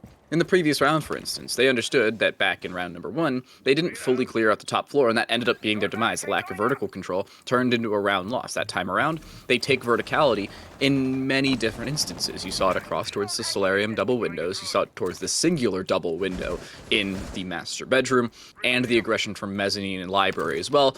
That's what we were really missing. That's what changed. That's the reason that Maestria had the early control, and the immense early control. The 5v3 scenario, or 5v2 scenario, what it ended up being, That turned into a round win. They understood what went wrong, they turned it around. That's good discipline. That is a good understanding of weaknesses and game changes. Now, into round number 5. The last time they played Bar Gaming, they lost it, but it was a relatively closer round that turned around here for Pretorian. They have to play again disciplined, but Maestria need to make sure they can find those opening picks. That's exactly what happens. The stun across means Coles couldn't hear a dang thing and dies because of it. That's an opener and map control gained forever. Probably has to back away. That's exactly what they do. Yeah, they'll drop a magnet, but at best, you've lost top floor control, you've lost a player, and most notably, you've lost Coles, who was fragging in the previous map, but this time around is 1 in 5.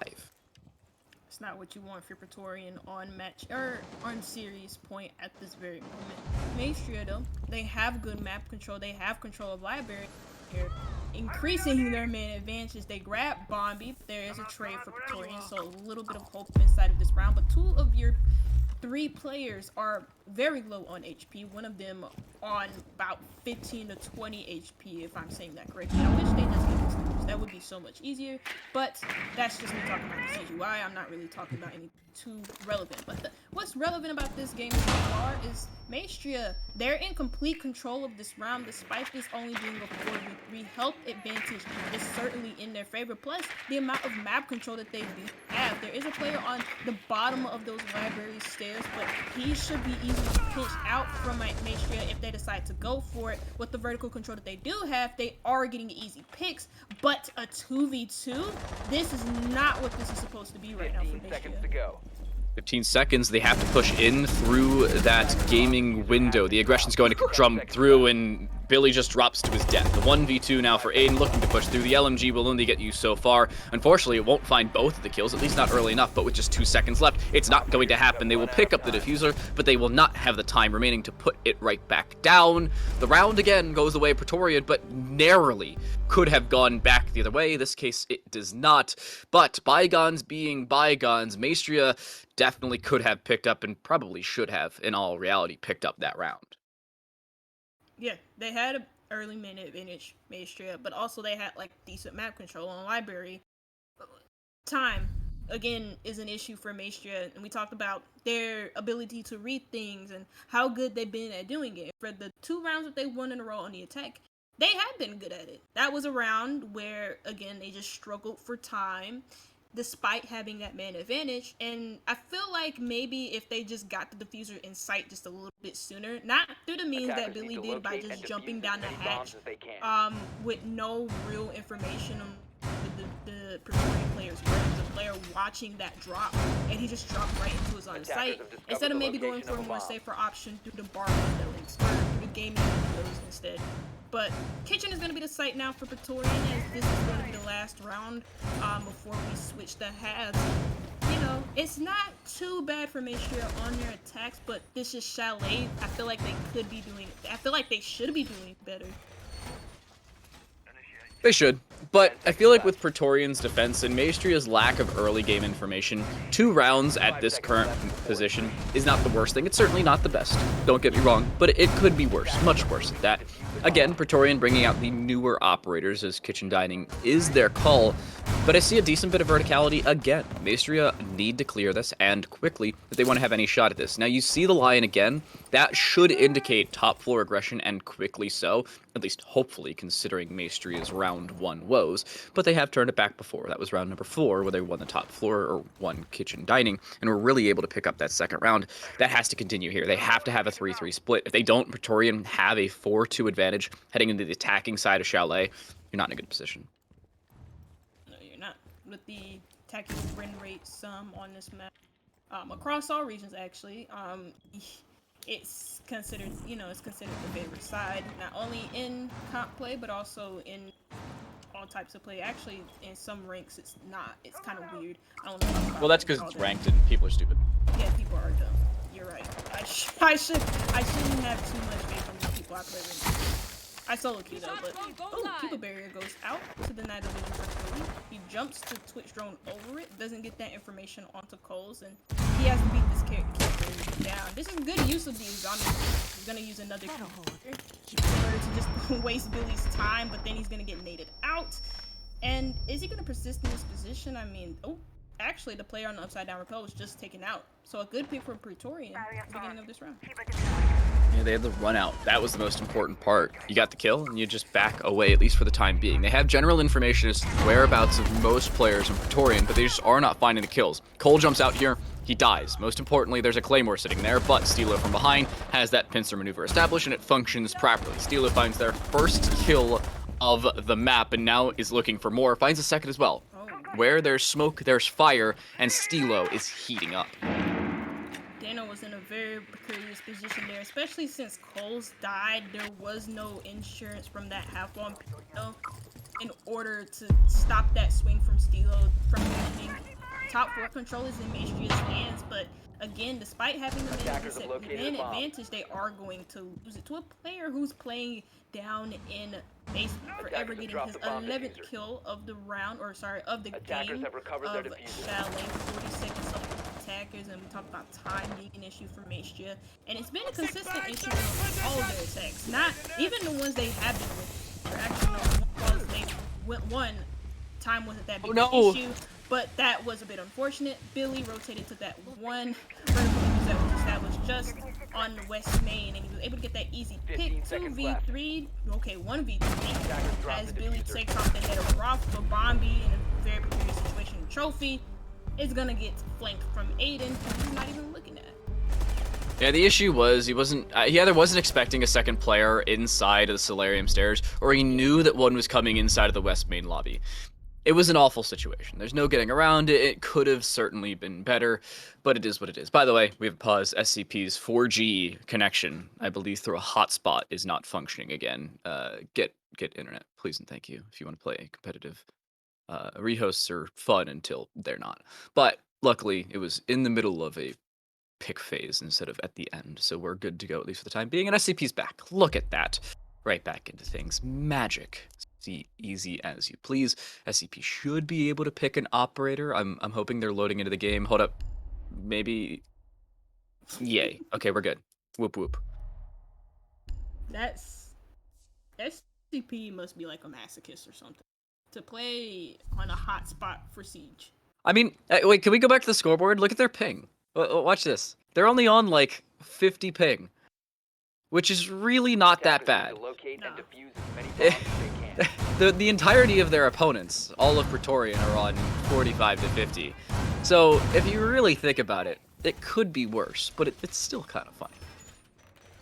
The issue is you're on a less reliable connection, so you could have like massive amounts of packet loss, or, you know, it's not like it's happened already twice, but you could just get kicked from the game. Don't play on 4G internet, kids. Please don't. Oh my god. Imagine the amount of this one must go through playing rings in a hotspot. 10 seconds to go. Couldn't do it. Well, it depends on how much you play this game. If you play ranked on a hotspot and you're good at the game, like these players are, then like you get disconnected every so often, but I think the game will forgive you eventually, because you're also able to reconnect. But you get disconnected in a comp game where everybody is at that level of really good at the game, then you're in an issue, because you leave your team at 45, or if you get disconnected mid-round, it could be like a 2v1. It's not great. Okay, well, Maestria, this is a pretty unorthodox primary site for the defenders. And if you would have told me that when Chalet was first reworked and it was first introduced back into the comp scene, well, I would have laughed, because Master, the office area, the Master bedroom office area, used to be the primary site for defenders, and now that's switched between kitchen, and bar gaming. More so bar gaming, but between both of those sites. And Maestria decided to go here first. Odd decision, but I like it. It used to be one of the more favored sites. It has fallen out, obviously, but can change. Billy, oh my goodness, they've just been shocked for 5 HP. That may just end their game right there, but they're still locking down the sandwich position. The swing could come through. They seem relatively aware of it, but the swing, poorly timed. They dropped down to 70 HP, but are still alive. Never mind. They're dead. So is it 12. Oh, no. Okay. This is all falling apart quickly for Maestria as they lose control of this top floor. Now they do have a player still persisting here, or actually, I'm so sorry, this is not bar gaming. I quite literally said the site, but no, it's Master bedroom. I thought with Steelo position here are that was the site, but no. They still do have a player in sight, SCP, who's all by himself, but he's gonna need some major support. Actually, he's nowhere near the site. Nobody from Maestria, apart from Aiden, who's just rotating back, so I'm being baited back onto site by himself. He does have the smoke grenade, and the smoke grenade is over to the late 15 seconds of time. But Pretorian, they're doing construction work around the map. They're creating more lines of sight. They're establishing their positions, and this is gonna get dicey for Maestria. They have to rotate quickly because SCP down means their Thorns off the board. That's a lot of your control. They'll throw a Toxic Babe. I think he almost shot it. He was luckily not to and does pick it up. So he's back to 1 Toxic Babe remaining. CeeLo tried to run out and was unsuccessful in doing so. A 1v5, an ace clutch scenario now for the smoke. They find 1 kill. I'm no mathematician, but finding 1 out of 5 kills in a round where you need to find 5 kills in a 1v5 means you're not winning the round. Sorry. 'Tis the realization that they've reached. Pretorian win their first attacking round. Quick maths. Oh yeah. See, it's nice to have a co-caster who knows how to do math, because I don't. I'm really bad at it. But well, Pretorian are really good at this game. 4-3 at the moment. they? But this is still very, very close for Maestria. It's only a 1-9 difference, so I don't want to sit here and talk like, oh, Pretorian are absolutely dominating over Maestria. No, they're not. Maestria are still very much in this game. That was just a fluke of a round. They surrendered bodies early on towards the library side of things. We saw a misplay from the Aruna on the top of the mezzanine where they swinged at the wrong time and all of that stuff, and then a second body followed. They weren't rotating quick enough on the retake, and it all just fell apart like a stack of dominoes. Okay, this is unorthodox, just like how they picked Master Bedroom as the first site. And we talked about that being weird. This is even weirder. Snowmobile Garage is going to be their secondary site choice. Maestria banking off of throwing Pretorian off this. So this site I don't think is completely out of the ordinary. I would expect this site for both teams over top of Master Bedroom and Office, considering the play rates that each of them have gotten. But Pretorian having to push down to the bottom floor with a lack of this attacking utility puts them in an awkward position. Now, reminder, there is no Kate available, so there's no wall denial being brought at all here for the defensive side. No Mute, no Bandit, and understandably so, because of the amount of utility burn you can eventually pull. Seems to be an understandable call here for both Maestria and Pretorian, considering their push availability. I saw an impact trick being established around that main wall. I think it has since retreated. But if not, it's its wall just waiting there with an impact, and there it is. He's just waiting for the Thermite to try and push through, but the Thermite hasn't pushed that side yet. And Stilo is sitting inside a dining with a mirror. What is going on here? This is an interesting setup from Maestria, and it could be taken apart from Pretorian. It looks like they are paying full attention to the first floor setup from Maestria. Actually, Buck is on the top of the main stairs, creating an angle just in case some of those Pretorian players on side decide to rotate up the main stairs to help their team. But what you're seeing from Maestria is a heavy first floor hold from them. 2 players, the Castle and the Mirror, Stilo and Billy, holding on to this together with the Castle barricades there in order to deny space being made from Pretorian, or just to impede their movements as they try and make waves inside the map. Now, Stilo takes a lot of damage. I'm pretty sure it was because he was holding on to the dining mirror window and he just got some shots thrown at him. But the first player to fall is going to be from Billy, who gets the opening kill onto Dano, and that's a big pick onto the Jack. That's a start, and that gives you the availability to roam should you continue to choose to do so. Billy, playing on that castle, is looking to lock down that far side across the trophy. The jump through could come through, but Stilo, taking a lot of damage, has to vacate their position and is still looking to get aggressive. This is an odd position for everybody. Here for Maestria, Stilo on 1 HP. Somehow Billy ends up dying because of that over-aggression across towards trophy. The entirety of their verticality is gone off the board and removed, and with Stilo on 1 HP and no semblance of plant denial other than those toxic babes available, Maestria are in the blender in a terrible position to say the very least. Yeah, this is gonna get dicey for them like it got last time. Look, it gets more of a 3v2 in favor of Pretorian, who have the health advantage. Smoke grenade being used, 2 more in the pocket of the smoke. The Great Britain. Oh my god, Stilo, they know about the position of the mirror? No, they don't. They don't have any. So on the position of Stilo, What? and Maestria just win that round out of nothing, off of good positioning, or actually just the unknown positioning from the Mira. I am appalled. Question mark, question mark, question mark. That would be my quick chat really quick, considering the lack of information gained. They opened up the main wall, yet they completely forgot to clear out the close corner. You just throw a drone through the drone hole. Easy as you please, that could have been the round. It inevitably, obviously, was not, and Maestria tie us right back up. 4-4 into round number 9. Tabaran Gaming, go Pretorian or go Maestria. As I'm a little surprised the bottom floor functioned for them. I thought with the man disadvantage and the positional disadvantage, they were going to walk straight into a trap. It turns out that the trap card had been placed down right next to the Uno reverse card, as Pretorian had walked straight into the blender themselves. Yeah, it's an awful position from Pretorian, and that's why I said I'm appalled.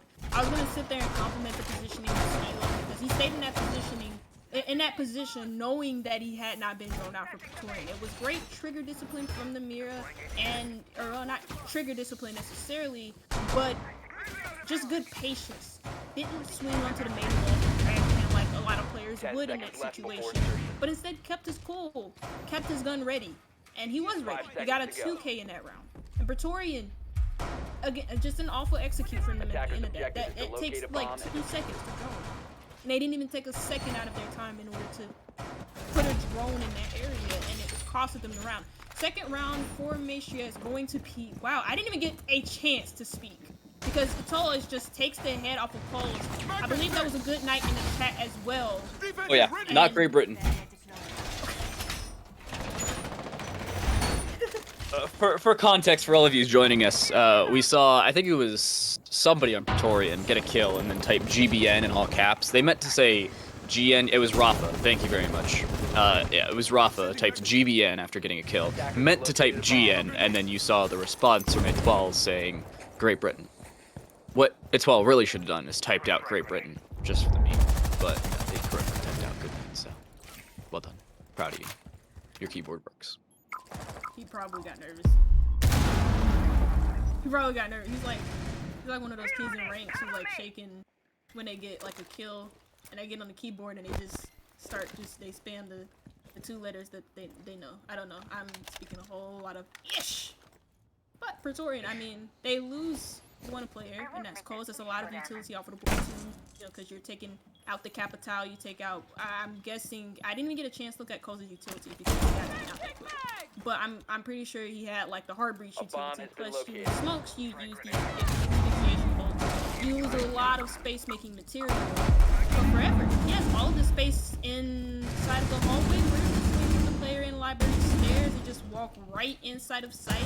Maestria know about this. The fuser is still in the for Pretorian. The player on main stairs just isn't reacting until now they take out the player with the fuser, but now we're at a 1v3. That was just a whole lot of chaos that I saw in the middle of Maestria's site, but they're able to rebound, and this is technically going to be a tech pause from Pretorian as Bombi is outside. He's very low in HP. He knows he has no way of clutching this out, and this gives Pretorian some time to talk things over for this map.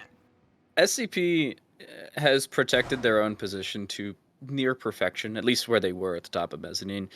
But like you said, it's a tack buzz. They're just going to take a second, take a breath, understand the fact they've lost 2 of 3 rounds, just as Maestria did prior. But Maestria, in the effect of tying things up and now taking the lead, assuming Bombi doesn't send themselves into their inevitable doom, means the Pretorian are on the back foot for really the first time thus far today, other than back on Oregon for the first real primary part of it. Bombi seems like they want to throw away their KD. That seems to be the call, and that will indeed be the case. Billy hits just a single shot that was required, considering the HP left over on the Lion. 1 shot, 1 kill, as a wise man once said. Shot, 1 kill. Who said that? I don't know. Probably a wise man. It's somebody's quote. Let's Google it. 1 shot, 1 kill quote. It is somebody. I don't know. I think it's Call of Duty. Is it? I don't know. It's some wise man eventually. That seems like a Makarov quote or something like that. I don't know. So some guy said it at some point, and I remember him saying it. So Defused by attackers. it's got to be some wise quote.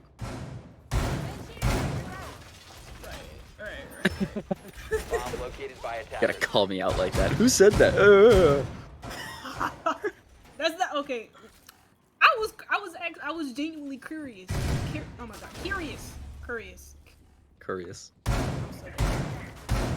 Curiosity killed the cat. Curiosity. It's killing Pretorian. My Maestria, 5-4. Again, this has been a very 10 close seconds to go. chalet. There's not a lot of things to separate 5 both of seconds these to teams. insertion. They're both making mistakes, but there's also some possibilities to grab from Attackers the are both of moving them, to right? defuse a bomb. And Maestria, you know, this is their own map pick, so theoretically they should be taking this. But if this is how Chalet is, I do want to see how Border turns out, because I think that would be a very interesting. An odd one, that's for sure. Considering how Maestria has switched up so many of their defenses, this is their second time playing across towards that top floor. Yet they're bringing. Oh no, they're going kitchen dining. Yeah. I didn't even realize that part. I pulled the same thing you did, just 3 rounds different. And Aiden is bringing the bandit. This indicates that they want to play vertically, considering how much control you can gain from verticality, and the fact that the mezzanine wall across into office is soft should they try and push through it. Etoile could certainly die just waiting in this close position. Trying to watch across towards the library stairs. It's just prone inside. You should definitely die here. There's no way to live. Its ball has to back away. There's a Mira watching your position, but nobody on said Mira. This is dangerous, and they're walking straight into it. I saw the Ayana clone just swing around that piano doorway, and I thought Ito's was gonna do the same. He's certainly denying the top floor. It looks like by himself, because nobody else from, or sorry, no, I'm lying. Stilo is there to support him, so he's not necessarily by himself, but he is the only one being aggressive on this top floor. Now, the interesting part about Pretorian at the moment is that they do have a man disadvantage, and the reason why was because it was a toys. And again, and this time it's not onto Coles, or I'm so sorry, it's not onto Coles this time, it's onto Bombi, and that's one of your main playmakers, and Afinka now gone and out of the count for Pretorian. Next player to fall is going to be who is down and out for the count. He's one of the main players, very aggressive on this Maestria defense on this top floor. But I mean, that's a lot of time wasted, isn't it? So Pretorian, you know, not only do they have to keep an eye on the clock, but they also pay great attention to the site and also what Maestria's next movement on this top floor is going to look like. The issue we're seeing from Pretorian is that of what we saw from Maestria all the way back in round number 1. A lack of full top floor clear. Stilo is on the top floor and is walking straight into their doom. The kill from behind, it was discipline from Deno, but they are down. The swing through will finish them off, but they have yet to clear out that diffuser, which is placed down. A 2 versus 2, now a 1 versus 2 with the flank being set up. It's forever. Left alone with SCP on just 1 HP and Billy up around 100. The swing through should find this kill, and it does. Now a 1v1, the PDW up against the Mark 14. They're unaware of the vertical position, though. Verticality seems to be the name of the game, and it continues to be here on Chalet, as round number 4 in the second half goes the way of Maestria as they go on to map point. Defenders have That was disabled a the bomb crazy diffuser. retake from Maestria Defender as mission well. successful. It was also equally crazy what happened between Stilo and the Buck player, the Pretorian.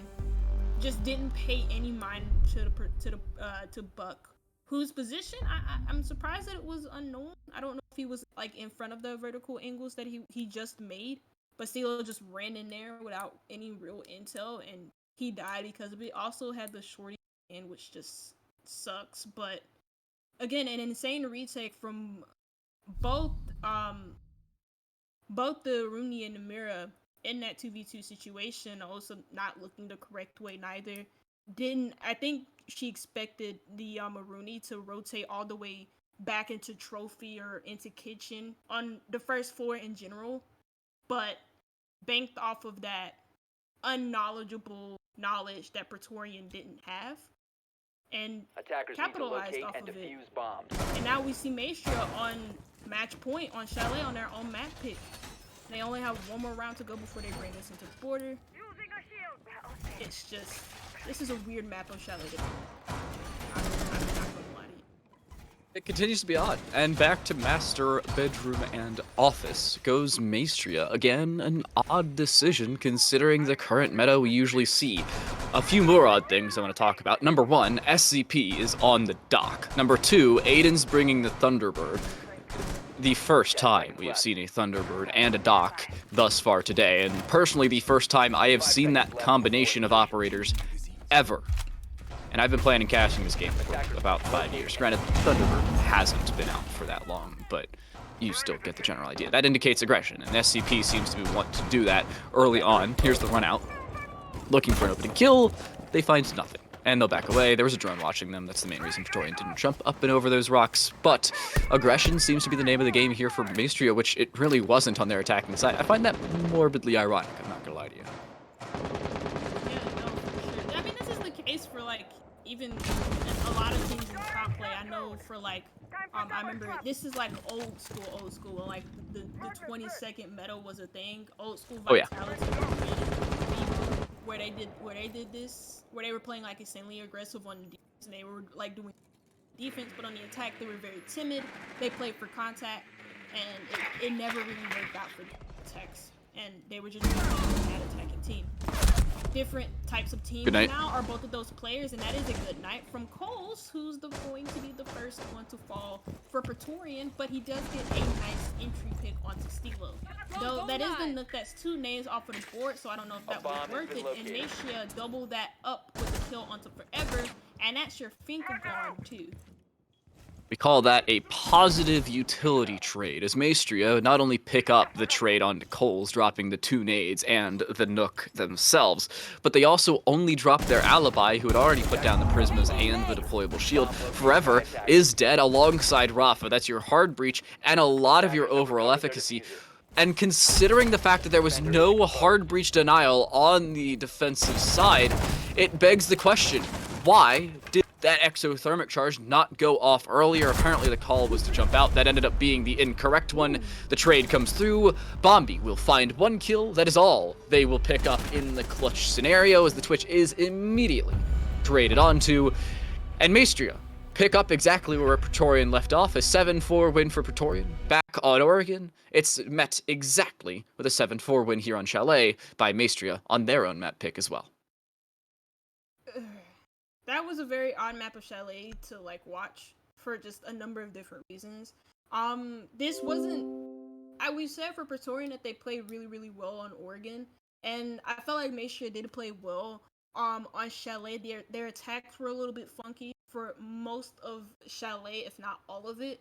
But their defenses is where they truly started to pick it up. They played the Jekyll and Hyde fantasy to fruition, right? Like just playing really timid on their attack, playing aggressively on their defense, and Pretorian somehow adopting Maestria's bad habits on the attack and losing most of their attacking rounds due to it. And I mean, that begs the question, if that's how Chalet looks like, what is Border gonna look like for its TTO?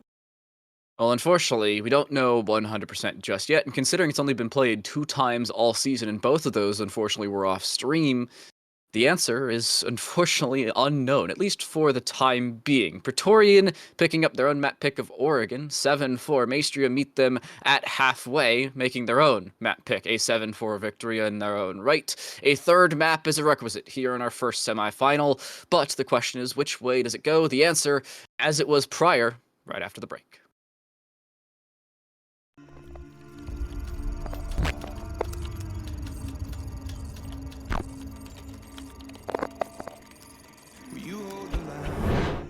Not going to be ideal, although it did force back the attack just for a little bit longer. A lovely shot by Doki, though. That's exactly what he wanted to pull back the rotation. Going to leave it, yeah, going to leave it open. He's not going to risk trying to reinforce that one off. Counter laying around the cover to try and hide his fullback so he doesn't get caught off by the attack. Now, you've got to be careful with these long angles. We saw what these two were able to do with it. Quick trade going through. Doki able to re-pick that kill up for his team. Oh, and as well as finding another one onto Ethan. That's a lovely triple kill for Doki in this round. So Doki's full white flashed him, but the smoke is just denying any sort of push from Pretorian bar. Still in that area, and Doki just finishes up with 4K from Doki that round. 3 versus 3, make that 1 versus 3. Obviously gets the kill on Slim, and it's all up to F2 on that Thorn. He gets the kill onto Obsidian. He doesn't know there's one playing sandwich. He knows where the other one's playing on breach. He gets the kill onto the Ace. It's now a 1 versus 1. It's F2, and he gets the kill onto Ava. What a triple kill from F2 on the Thorn. What a Side to push in. The Hibana already opening things above, and the opener goes the way of Joey. 2 as well, looking for more than just that, but it is a first 3 because of that early pick with that team kill at 3K. Now for Dallas, even more up onto a quad for Joey as well. Bobby, 1 versus 2. There's the first, no second for you. It's Joey with the ace. Vivid take the opener. The multi-dimensional attack, the catalyst for their success, and the Canadian pulling out the ace.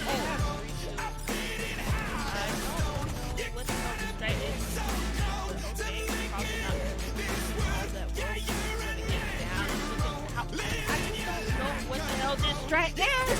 He gets inside their lasmo. He might get himself a third if he doesn't choke the gunfight. He has to find the clutch juice, and he has to find it now.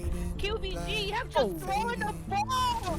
There's no way they lose that round, and it is. There is a way they lose the round, and it is lasmo to be that way. Loud Esports out of nothing. That The smoke has actually been taken out, which was the one vital point you needed, the one thing you want. And that's going to be a kill onto Jaeger, almost a quad kill onto the Ruby, but not quite as big a shot.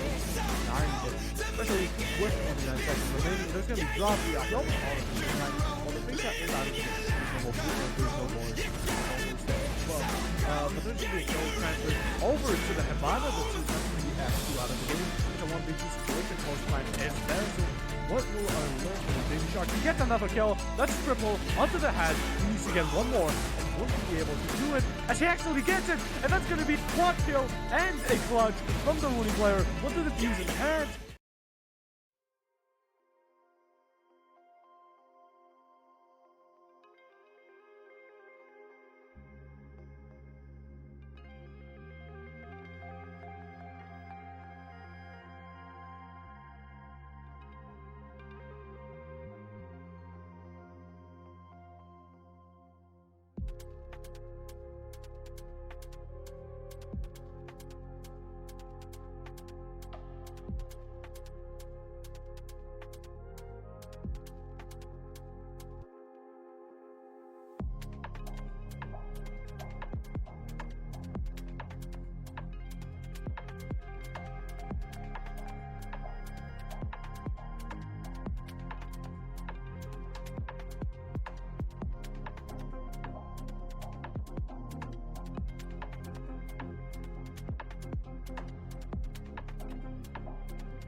A third map, a requisite here in our Champions Series first semi-final, as Pretorian failed to finish things off there on Chalet. They ran into similar woes as Maestria back on map number 1, the teams equalizing one another. As Pretorian did not show up on their own attack, same as Maestria back on map number 1. A 3-3 first half split, really a catalyst to Maestria's success as we move to border. I'm time to light.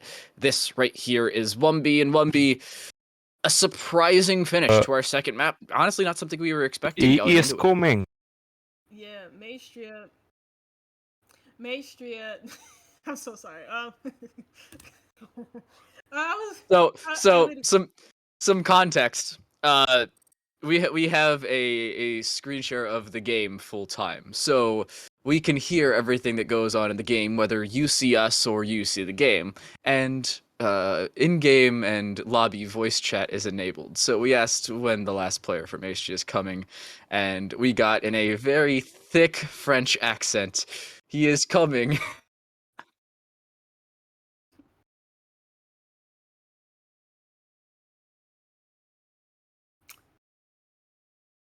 All right. I don't remember your question. I'm sorry. I don't either. Expectations. What do you think this is gonna happen? Because I don't know. I'm out of ideas, especially after that. Yeah.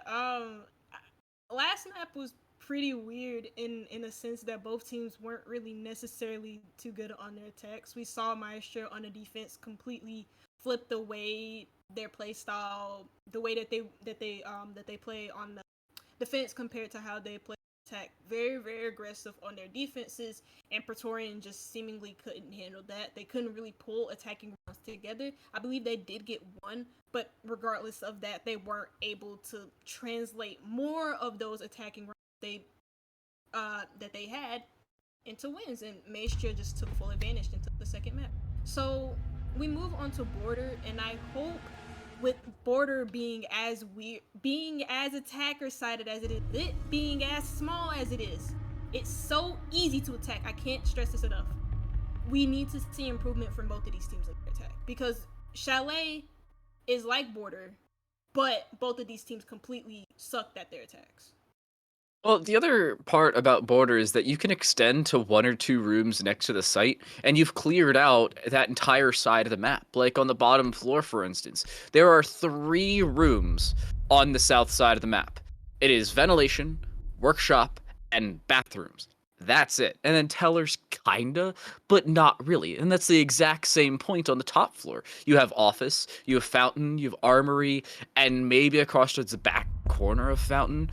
But it is so easy to lock down the defensive side, which, yeah, makes it easy to lock down the attack should you play it correctly, but that's not usually the case. Now, one thing I do want to talk about is Maestria do the exact same thing they did back on Oregon, ban an operator that is not Thatcher, forcing Pretorian to either ban Thatcher or play against him in the second half. I'm a little surprised that they banned Thatcher considering the overall efficacy of Maestria's defense, but they decide to, and in tandem, they also banned the Cade, giving Maestria their free ban. Valkyrie, for the 3rd map straight, will not be played. I feel like this is like kind of Americanist. That's a word, right? They just don't like Americans when they play Siege. They don't want to play Valkyrie. I haven't seen Ashe played one time. Yeah, Thermite here and there, but one castle pick, no pulse. This is Americanist. They pick Castle? Once. They pick Castle? Oh, once, yeah. One time. Okay, look, they're picking them a second time. Yay. That was the most dry yay I've ever heard in my life. One thing I was excited for is, speaking of Thermite, can we go to cameras for like 2 seconds? I got these cool little cards from the major. I went to the major, and they gave me a cool Thermite skin and charm. It's pretty nice. Okay. I just got a clap from Trippin. Attackers need to Go to the locate major, and kids. You may get cool bomb. stuff. I know they sold out, but like Ticketmaster, I think, still has some tickets left over, so that's cool. Also, We Are Nations, the people that sell R6 merch, give me my sweatshirt. Sorry, it's been like a month and a half. I'm upset. I was told 5-day shipping. It has been over 45 days. How much did you pay Attackers for have it? discovered the location of a bomb. Too much money, considering it's been 45 days. I think like for a sweatshirt, a t-shirt, 10 and seconds something else, I paid remaining. like $100. 5 seconds I'm about to left go to before PayPal. insertion. Attackers are moving to defuse a I'm not happy. Moving on, past my discrepancies with merch companies.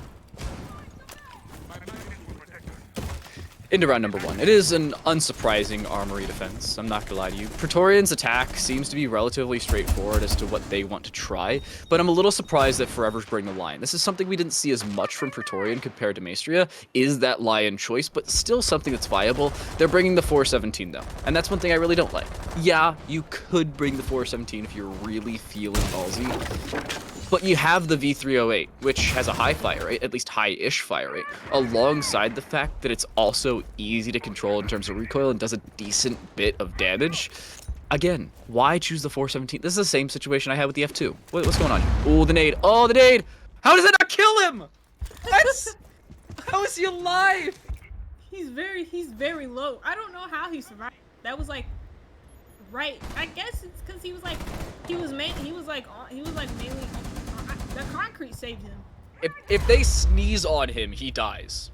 Oh, They apparently naded Billy. That one was effective, but Aiden's still alive, just barely. We're seeing narrow gunfight wins, but they're immediately traded back. Pretorian are taking control here in the first half, and oh, he's so dead now. There you go, second time's a charm. Oh, that's a quick trade though onto the. Oh no, sorry, Finga died. Or that was Dano on that first floor. Was just trying to enter through the main doorway and got cut down from Stilo. Now, or not sorry, Stilo, but Eto's. Cool. 2v3 now. As the flank goes down, but it's denied from Eto's. And Pretorian are still gonna try and go for that same plant, but this time adjusting it Blank. concrete. But what are you doing? Quad kill for Eto's. He might find himself an ace. Forever on the upside down rappel, gonna go all the way up to the roof with that Black Ice 417 marksman rifle. And he's not gonna, unless Maestria just throw the whole kitchen sink at this man. They should not lose this round.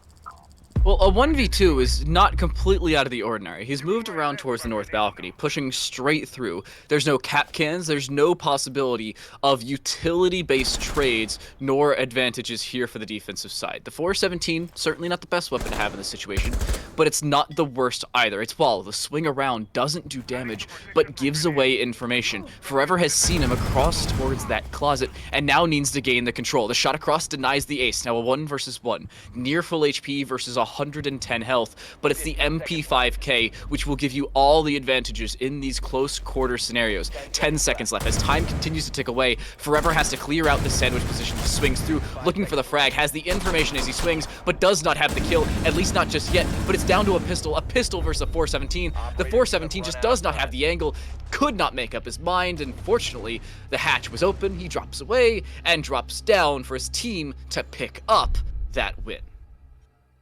That was a crazy round to watch at the beginning of that. You saw 2 initial picks go for Pretorian, and then when Pretorian were trying to get the plant down, because Maestria had gotten some picks themselves, but there were only like 2 players alive versus 3, Pretorian had a hole in their attack, and that was the flank from Itolas that came in for security. He got 1 kill, and then he got the second because Pretorian were trying to plant. They did not have enough coverage in order to deny that flank from Itolas. Nor no drones in security, which is, again, very, very odd from that attack. Need to locate so and defuse as many bombs there goes as they a couple can. mistakes that I've just listed, but this might be an even bigger one for Maestria. The site choice.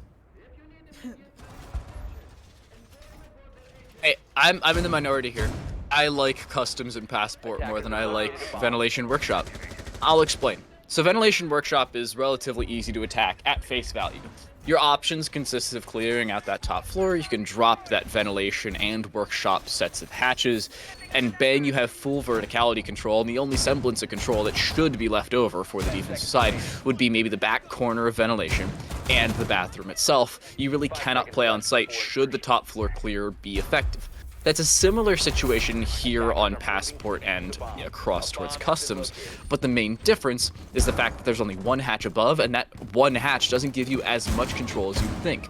Yeah, you can clear out that single room. Yeah, it's a difficult position to lock down, assuming you lose that top floor control, but there's so much more room on the top floor for that attacking side to clear that they're forced into a blender. Now, the one notion is the fact that they have kept that hatch open. Thank you very much, Trippin. And I'm a little surprised at that fact, and they actually open it up themselves, both hatches, as a matter of fact, meaning they are indicative of Maestria sticking around in this top floor. They want to overstay their welcome and then immediately drop that hatch and play vertically, intentionally at that.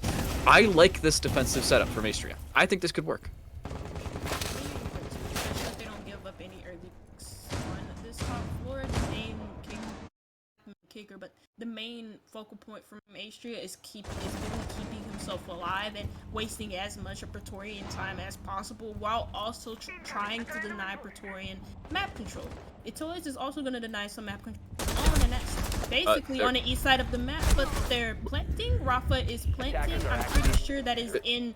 I don't care. I don't really care which side it's in. Y'all have vertical.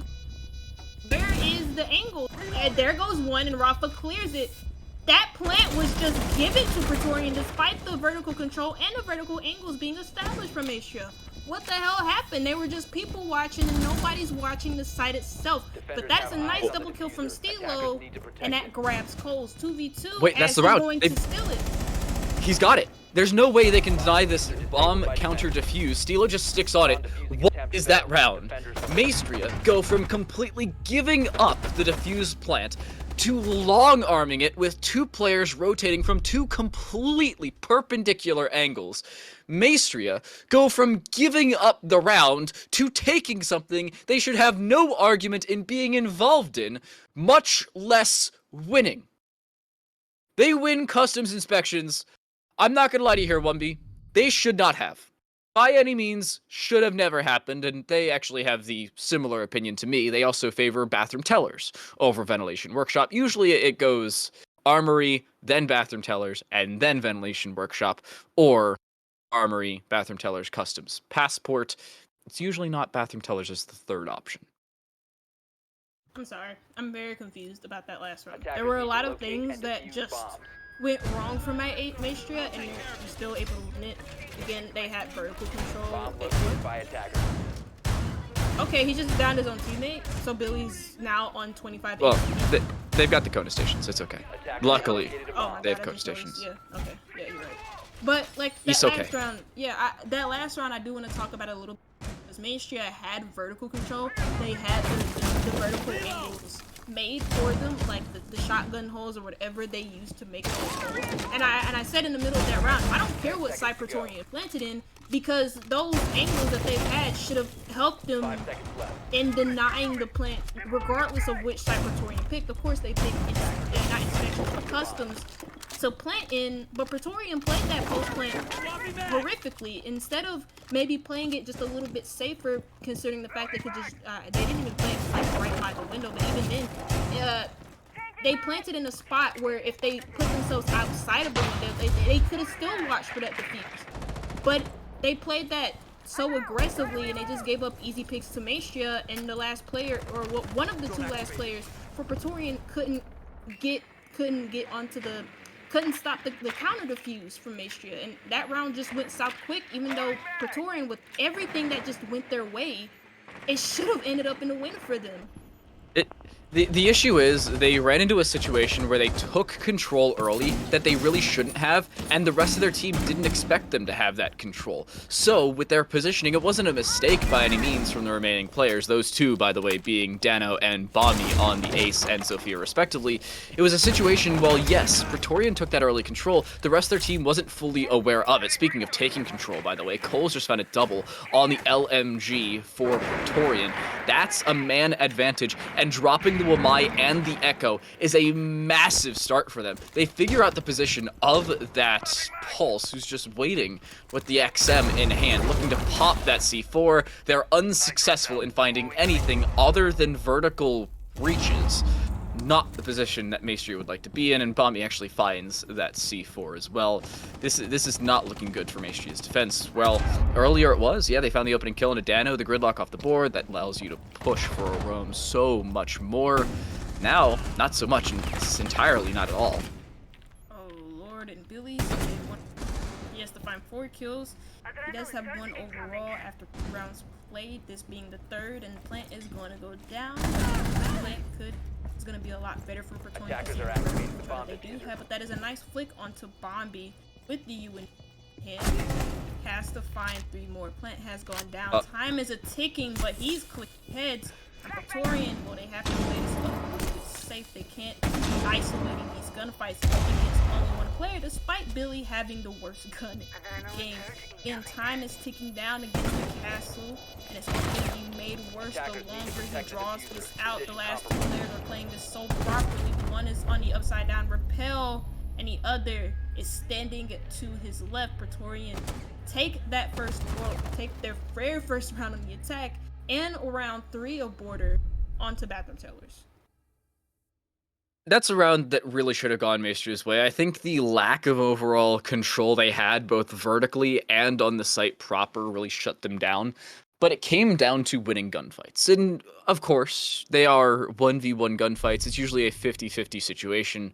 But those are rounds you have to win. This is an odd scenario now for Maestria. Look up 1B, because Ventilation and Workshop is the call. Instead of going back to Armory, which they won, they opt to go to the bottom floor, which, I mean, isn't completely out of the question, considering the 3 rounds we've had. The first round came down to a 1v1 in which time was the deciding factor. Round number 2 was a 2v2 that ended up being a early plant and an even earlier counter defuse off of an opportunistic play for both sides. Round number 3 came down to a 1v4 that turned into a 1v2 for Billy, but with the diffuser down and the rest of his team already dying early, giving up said map control, it was a near impossible clutch considering he had to walk out of a window, jump through, and find 2 players about 195 degrees awry of one another. Round 3 needs to be a definitive win. I don't care who wins the round, 5 seconds remaining. but somebody needs to win this definitively because there's nobody with real control in this map. Any of these rounds, with a sneeze and maybe somebody winning a different gunfight, could have gone the way of the other team. Yeah, no. The Border is the worst map to watch when there's like 2 evenly matched teams, because everything just becomes a cluster. Like, each round is just like really close. It's nail biting. There's a lot to talk about. There's a lot to analyze. And I feel like even when the games are so clustered up like this on a map as chaotic as Border, there's too much to analyze in one round, and it just gets very. It makes me have a big headache. Oh, we get the nice little LA Noir drone bug. Okay, there it goes. We have color. I love actually being able to see color in a game you're supposed to see color. I didn't know that Rainbow Six was created back in the 50s when color TV didn't exist, but hey, I suppose you do you, Ubisoft. SCP with no kills. We're going to play the game of who doesn't have a kill, and it's 2 players of Maestria, even though they're winning 2-1. It is SCP and Aiden, who are 0-2 and 0-3, respectively. A little surprising, but hey, rounds like these have been surprising, so at this point it should just be part of the ordinary. They are not bringing a Thunderbird this time around, even with Steelo playing on the Oryx, which is usually a combination you see, an Oryx and a Thunderbird, but Steelo apparently doesn't care about their HP. Forever, a little bit too focused on a proximity alarm, dies to the T5 from the bottom of middle stairs, and puts Pretorian in the man disadvantage, losing your buck on a vertical impactful site. Never the position to be in. Now, granted, they still have the sledge, but you get it. What's interesting for Maestria is that they've given up top 4 so easily with the way Ventilation Workshop works, right? You want to deny, or I wouldn't say, you want to waste as much time on an armory hold as much as possible to deny the attack from taking control of it early on, because then they can do stuff like this. You see these vertical angles that they've made? Well, Bombi and Dano got a kill each from those vertical angles, and it puts Maestria in such a tricky spot if they're trying to have site presence. The last 3 players are not even on site because they realize the gravity of the situation. How many vertical angles are working against them? They know they can't hide out on the site. They're all on the edges of it. And Pretorian, well, they do lose 1 player, but they have all of the map control in the world to be able to get a plant off. Smokes do go out. So as to the late time, Coles finds one as that round just ends out of nothing. And it's a 3K from the IQ. You love to see it. It was, again, a situation for Maestria of discipline in falling away from the top floor, but in doing so, they didn't lock down the positions they needed to. You saw the complete retreat from that office position up top, or the archives position up top, alongside giving up armory that really puts you into the blender, considering Maestria's defense was off-site. Yeah, you found a kill. Yeah, you saw the castle find one outside of that customs window, but you had to retreat back to site almost immediately. Considering the information was given over, they understood they had at least a 3 versus 2 on site should they have pushed it together. That's exactly what they did, and unfortunately the castle fell off site himself.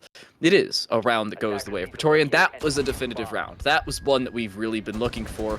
A round that, yeah, was boiled down to just a few picks, but all those picks were definitively won by Pretorian, and they tie us right back up. It goes from the 2-0 advantage for Maestria right back to dead even as Pretorian remove any semblance of an advantage, and Maestria decided to go back up to Armory and Archives, picking up the Tachanka this time around. The Lord has listened.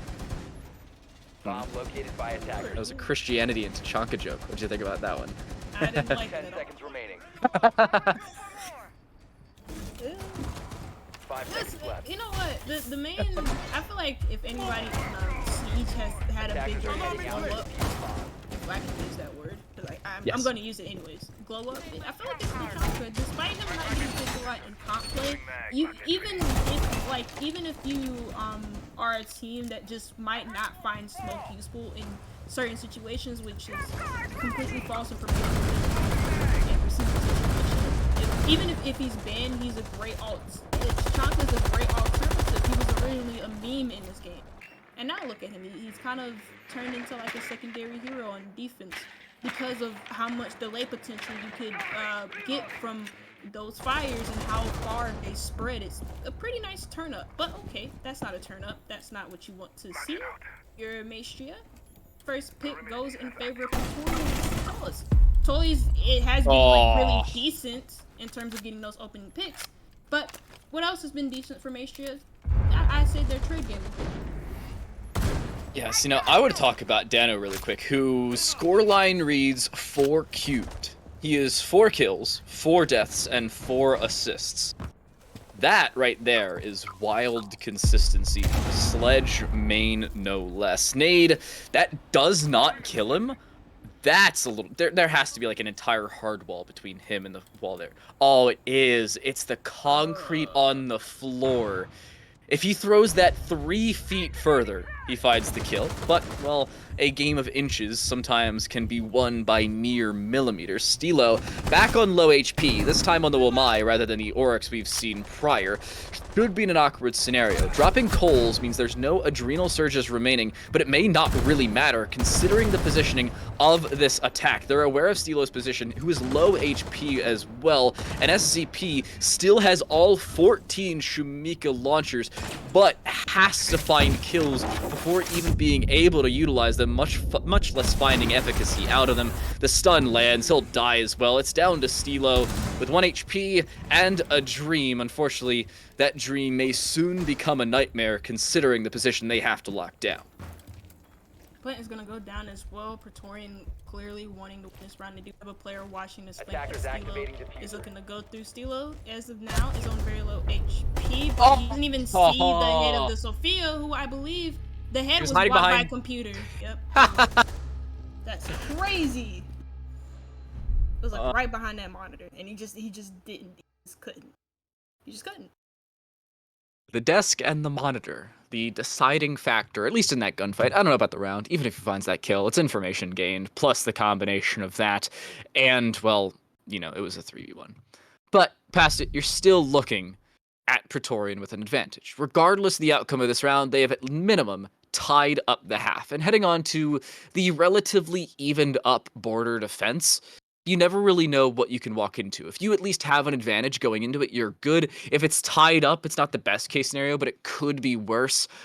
I have to say, I favor Attackers Pretorian need in to this game. locate and defuse bombs. Even if they lose this round, I favor them because their defense has looked so stoic.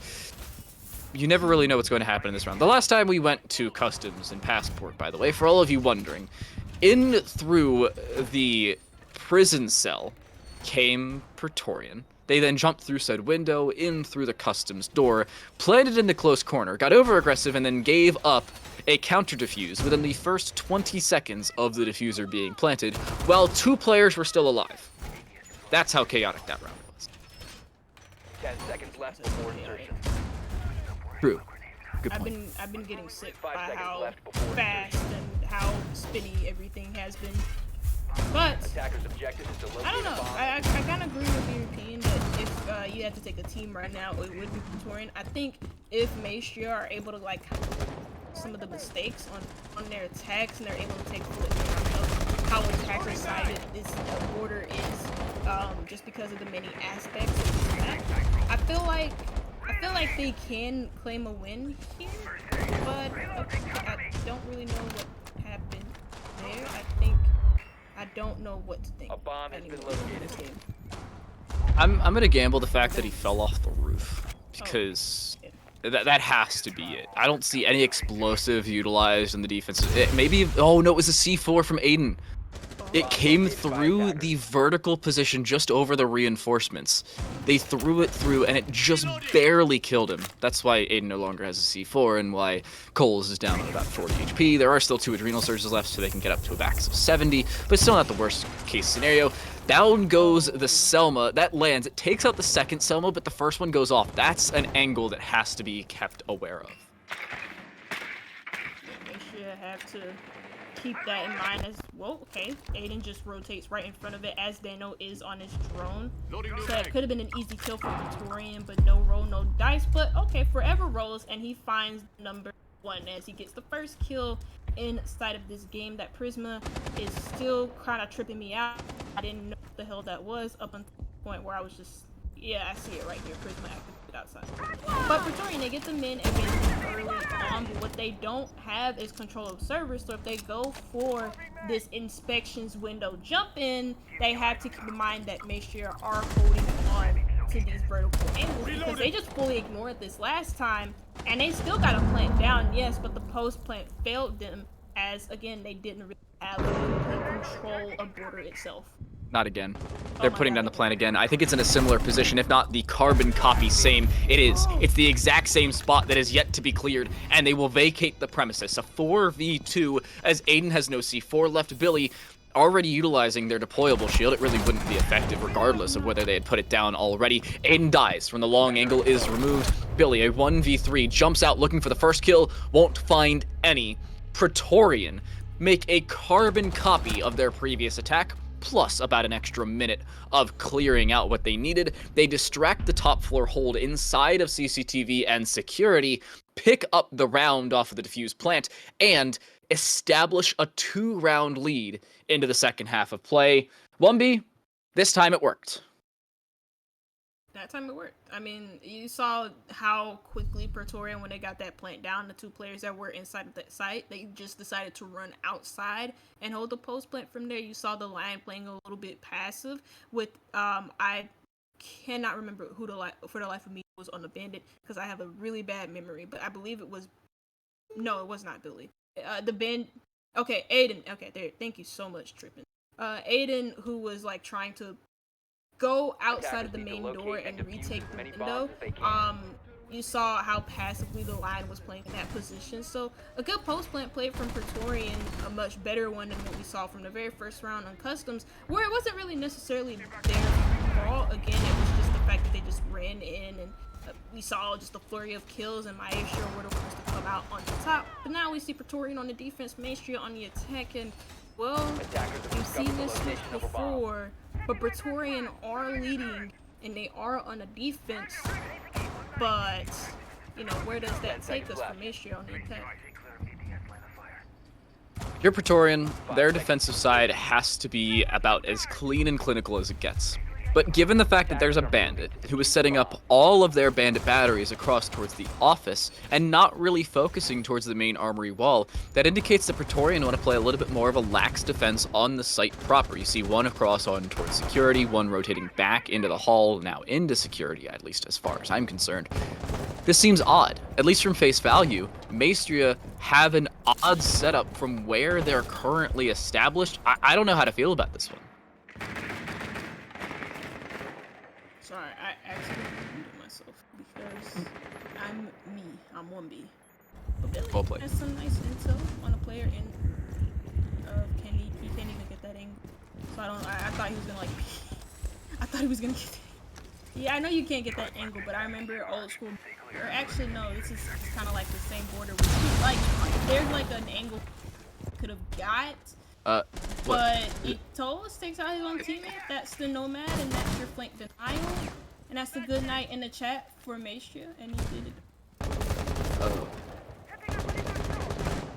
Oh. Okay. I'd question. Okay, so I figured out what they did. They utilized an exothermic charge on the door barricade. And the explosive from said exothermic charge also opened up the close side of that office wall that was banded. It works similar to that of Theme Park across towards that top floor initiation room when you used to throw it in towards that break room. It was always an odd play, and what I never really understood when I played ranked, but when I got into playing and casting comp, it made a little bit more sense. That's a strong strat, but the issue is it's a very short range of positioning you can push. The second exothermic charge will be utilized to finally finish off that wall, which this time is the case, and Maestria do find that evening kill from their prior team kill, but it's still not a lot of control. They are out of exothermic charges. They're out of any bit of hard breach. A C4 lands, but doesn't find the entire kill. CeeLo's only down to about 40 HP, and there's an adrenal surge available for them, and with just 50 seconds left, Maestria need to push because, yeah, you have the real estate, but you really don't have the site control you're looking for. Yep, indeed. This was an issue as well where we had of what we had from Maestria. Maestria is the fact that, you know, even when they do get the pick, or even when they do even out the man count, they really do struggle to take the initiative to take more map control, and they try and they die, and Nade goes out. Dano is still standing, but not Coles. Oh god, that because the Nade like so passive. I'm having a moment. But 2 players are lit up, and that leaves Maestria in a good spot, but in an even worse one because they lose 2 players in the span of like 2 to 3 seconds. Plant goes down, but he's getting pushed from 3 Pretorian players. He's not going to be able to shoot all of them, and it is a round for Pretorian.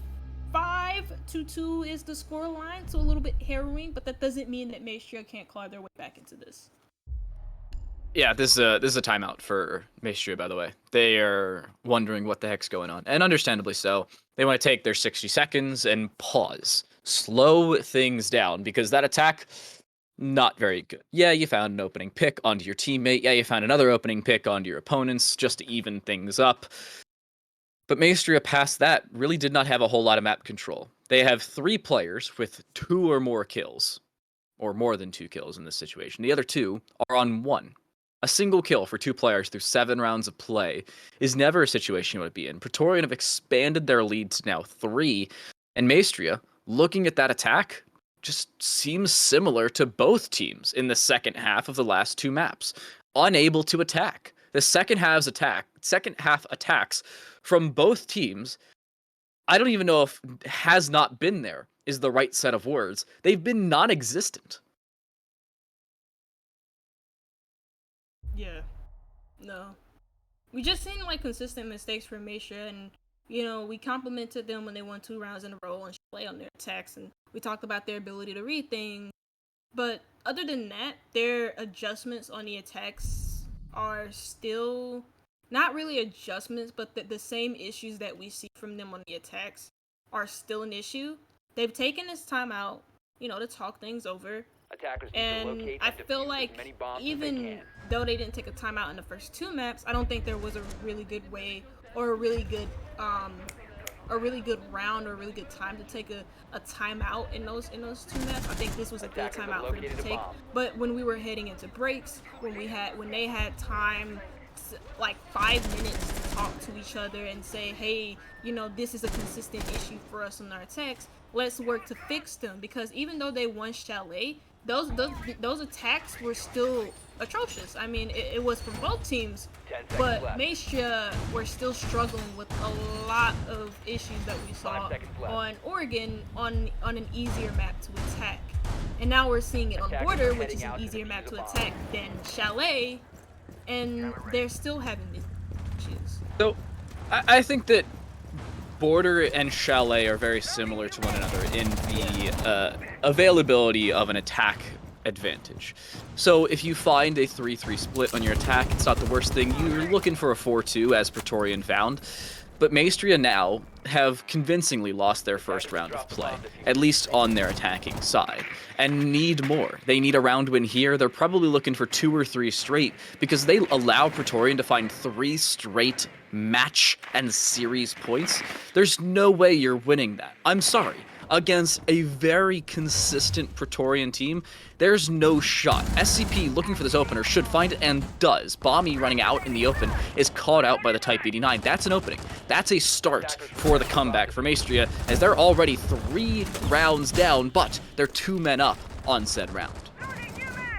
Well, you've seen us before. They get the first opening pick. This is the first 2 opening picks for Maestria. Let's see what the follow-up looks like as they establish some map control. They really have more than enough time to work with, so it's not like they're starved for time, but you know, it could easily turn from 1 minute and 40 to like 20 minutes because Maestria are simply just waiting for Pretorian to swing on them. But that is a nice nade kill onto Raffle, who's trying to rotate in, or who's just standing in the middle of the rotate between both the A and B sites, Tellers and Bathroom. Coles is watching the window, getting Dokubi, going out the phone, but gets swung while doing it. So no awareness on where the push was coming from Maestria, but Dano, he gets 2, and he's full health while doing it. Now in a 1v2 situation. This is possible. He has the cardiac sensor in order to find anything past that, but needs to look for more. Dano, trying to play vertically down through the office, gonna jump out towards Square, straight to his demise. Shut down, Etoile will find the frag required, and he goes skeet shooting, dropping him and picking up a round for Maestria. That was an odd decision to just like jump over that. I'm sorry. I just noticed it looks funny when like any just drops down a hatch into like somebody else lines of sight, or just jumps over something just to me. I'm sorry. I'm weird. But next site for Pretorian is going to be on Bathroom Tellers. So Maestria, they get 1 back. That was a considerably better and more well-timed execute than what we saw on their previous attacks. They got the first 2 opening picks. Then they proceeded to get a quick third. So that was a good follow-up from them to keep the pace, to keep the energy going. And then you saw Coles on his phone. He was trying to stop Dokubi from calling him, from hitting him up. And he got swung on while doing it. So that was like really good teamwork from Maestria to do all of that in like such a short span of time. That was probably one of their fastest attacks that we've seen from them. And you know, that's improvement, that's positivity. And let's see if they can keep that up for the rest of Border, because that will give Pretorian some more competition, because for most of Border, I felt like they haven't been competing with Pretorian for most of these rounds. One notion about Pretorian's defense is they're bringing a carbon copy lineup. This is one thing I don't like. They are bringing the exact same lineup on the exact same site and bringing out almost an exact same hold as well. Now, the hold changes a minute amount, but not enough for it to be impactful. Pretorian don't seem to have as many strats as you'd expect for a Bathroom Teller's defense, and in response, you could see Maestria, my apologies, have the exact same attack, minus a Habana, plus an Ayana. And the question remains, how does this one go? Is it something different? Was the Ayana the real catalyst, or the Habana the real catalyst to success, considering it found the opening pick and has the X-Kairos available? That is to be determined, but 30 seconds into the round, Maestria are still going through that first real phase of the attack, gaining some information, looking to drone things out. But Pretorian need to play much more disciplined and cannot get over aggressive, even though that's exactly what their current hold indicates they're going to do. Get aggressive. Yep, and Maestria have to keep this in mind. when Pretorian are in their face on defenses, Maestria, for the most part, haven't dealt with that positively, despite getting the opening pick for a majority of the rounds of these attacks, especially with Toys, who then immediately gets traded off and then the rest of Maestria crumble. But I think if they can find themselves an open pick onto this top floor and they do exactly what they did on the previous round on Bathroom Tellers, then we could see a repeat of what happened last round. Player almost just died rotating through the main door, rotating in front of the main doorway. The Dokkaebi SCP on the front door, just not shooting at all. Probably not wanting to give away his position. Dano in a very crucial position as well, providing intel, active intel through that pulse heartbeat scanner to his team. And SCP is just gonna get lit up as well, so they know about it. You're looking at opening picks, and it's Maestria fighting both. Twal with 2 openers, but it is traded back. That's the most important part. Only 1 over, though. Oh, never mind. Coles is dead. Rotating back into sight, dies. You have the call ringing through from Dokkaebi, and yeah, you're seeing relatively decent trades and positioning, but Bombi looks away at the worst possible time, leaving Dano again on the pulse in a 1vx scenario. This time, it's a 1v4, but it's still not the position you'd like to be in. A UMP left alone in this 1vx. The worst weapon to try and spray things through seems to continue, as he's looking for something, does find one, but has to walk through the fire, the flames, and the explosives that lie in front of him. He finds a second, but is traded onto. A 180-degree flip was required. It was not found, as Maestria find just a 1-round deficit, the situation in front of them. Again, really well-timed to execute for Maestria yet again. It's happened 2 rounds in a row, so Pretorian, they're not going to go back onto the Bathroom Teller's site. There was a mistake to go there a second time with the exact same lineup, with the exact same ideas, because Maestria already destroyed you in the previous round doing it. What else could you possibly change now to make it better? Especially doing the same things with the same lineup. Now they're going to go into Armory Lockers, and this is a round that they desperately want to win to put themselves onto match point. Maestria, though, this is a round they also desperately want to win to keep themselves into the game, because for the most part, they have been on the back foot of border for a majority of this game, and they want to put themselves on equal footing in order to put themselves then on match point and force Pretorian into a state of panic where they either have to force overtime or game. But let's see, Pretorian, do they have the mentality to keep up this pressure, keep the lead, and put themselves onto match point, or will Maestria make them crumble when it matters most? The one true thing that has to be the call here for Pretorian, regardless of the outcome of this round, they cannot go to Bathroom Tellers again. For the rest of this half, they're 0-2 on Bathroom Tellers on the defensive side. It was bad, both times. Bad, bad, bad, bad, bad. Awful, not good. Insert poor adjective here. That's the description of their defense of Bathroom Tellers. Both times around, they tried the exact same thing. It was a very off-site hold. Yet neither time it worked, and they tried the exact same thing over and over again, expecting a different result. That is quite literally the definition of insanity. I don't know why they even tried to have that work out. Yet they didn't. Surprise, surprise. Go fart. Sorry. Oh my God. Go for. From Bombi. Actually, is that is a go for charm. I've never had a go for charm. Sad, but true. But I like it. It looks nice on that skin. Plus the white attachment skin. The Arctic attachments, and I love it. It's great. It goes on Black Ice skins. Great. Highly recommend that combination.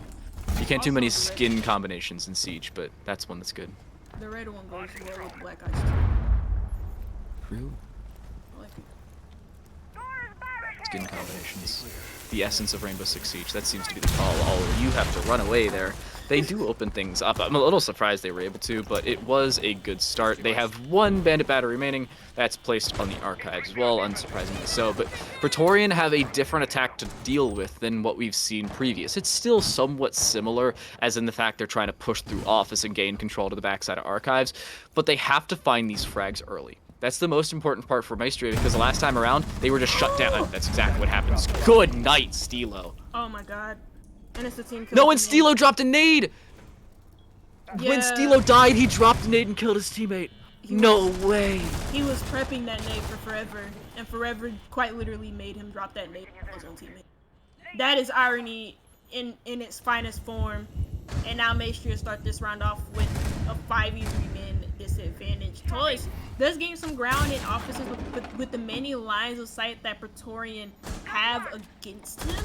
This is a scary, scary place to be entering from. If you are the Jenga in play, he's gonna be shot at from the bandit hiding in the corner, but he is gonna stand true to his true self and hold that angle. But again, so many different lines of sight that Pretorian have created are working against them, and there goes one of them. That's not necessarily a line of sight, but more a positioning from one of the Pretorian players. Another one falls. Billy is the last player alive, and it is Bombi to easily dispatch, oh my god, of the last player for Maestria. It was just a series of unfortunate events, right? Stilo running across with the nade, prepping it for Forever to remove that power position that the Aruni was playing in Fountains, but then he gets drops the nade, kills his own teammate, and it's a lot of things lost for Maestria.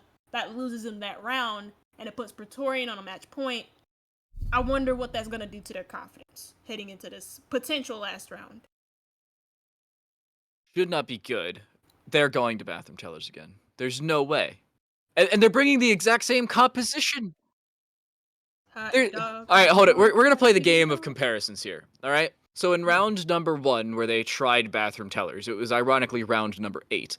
It obviously didn't work. It was, again, a 1vx scenario for Dano. I believe it was a 1v5, an ace clutch requirement that did not go in his favor. Their operator lineup in both rounds 8 and 9, of which they lost, they had Rafa on the Mute, Forever on the Oryx, Dano on the Pulse, Bombi with Malusi, and Calls on Mozzie. Here's our switch. Rafa is on the Pulse instead of Dano. The Mute is for Dano instead of Rafa. Forever goes from Oryx to Alibi. Bombi goes to another operator from the FBI unit in the castle, while Calls goes from information denial in the Mozzie to utility denial for the Jaeger. This indicates a closer hold but still verticality, and I'm wondering why. Pick Customs Inspection. Pick Ventilation Workshop. Just don't go back to the site. You've lost the only 2 times you've played it. There's no reason. I don't like it. I'm molding. You're like Fabian when he's on like the analyst desk for EU every time G2 play.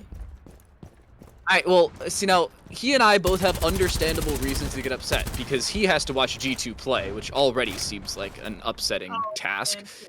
And I have to watch Pretorian go to the exact same site 3 out of 4 times, of which they've lost twice. Yeah, no, it's frustrating with how good Pretorian are, and these are smart players. This just isn't a very smart decision. This is, and they're reinforcing this. A bomb has been located. That's a rotate hatch. Yeah. You use that to rotate. Please tell me he doesn't reinforce this. Okay, he doesn't. Oh my goodness. What we are seeing in live TTL molding, but for very good reasons, because there's a lot of things wrong, right? The site choice, the things that Pretorian are reinforcing, but what isn't wrong is the first pick. Forever gets that first pick onto SCP, and that's the lurk potential for Maestria taking on board. The surprise factor is no longer a surprise because SCP is down and out for the count, but that's also a lot of utility gone in the form of those 2 frag grenades. Now, they only have, well, 2 to work with because Atois has already used his 2 frag grenades. So Stilo is going to be, well, heavily dependent on for these frag grenades to make some more work for them. You know, clearing out positions such as this position from Coles. He has 2 ADSs on his position, but if Maestria don't clear this out, okay, they do, but it's a quick trade back, 4v4. Wait, no. It was an odd perspective for Maestria, because they came into this round with 8 frag grenades. They're down to 4, considering SCP died with 2 in hand, and Etoile has already used 2 of his own. But with now just a minute left, they have very little map control. They have yet to really enter the building proper, and they finally pick up the phone, gaining information that Pretorian has, but they have no extra info other than a bulletproof camera and your default cameras. Now, as time continues to tick away, you're looking at Maestria finally establishing top floor control, finally looking to push towards the site proper.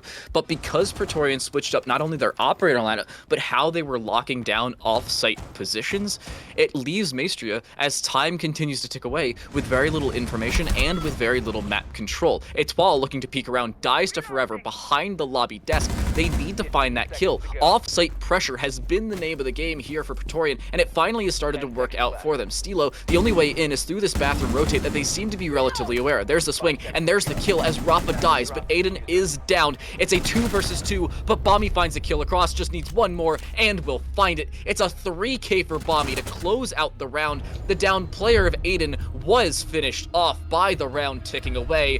Pretorian will carbon copy our first 2 map scores, 7-4 on Oregon, 7-4 to Maestria on Chalet, and to close things out, a 7-4 victory for Pretorian to send them to the grand finals here on Border. Okay, that round went by very quickly, so I couldn't really get a grasp of what just happened. But what I did see is, again, time management from Maestria being the issue. But Pretorian, our first grand finalist of the Champ Series, or the Champion Series, confirmed. And they gave us a hell of a match today. Pretorian did it, not Pretorian, as much as I talked a little bit about Maestria, they gave us a hell of a game as well. And this was a very exciting match to watch. From the first map all the way to the last map. Amazing stuff from both teams. It was nuts. A final round that was chaotic, just as were most of the rounds there on Border, and some over on Chalet as well. Oregon was a little bit more straightforward in how it transpired, but Border, that was the great equalizer, and it seemed like Pretorian just were more prepared for it.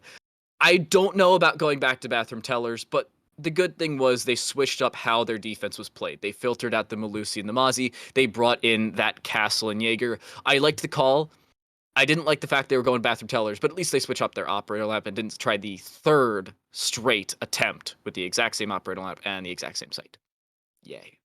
Yeah, the second time they picked it, especially after that last round, I remember saying, like, the main issue with them picking, I don't have an issue with teams picking the same site over again. I have an issue with you doing it the same site again, and then bringing in the same strategy, because the attacking team has already broke that down.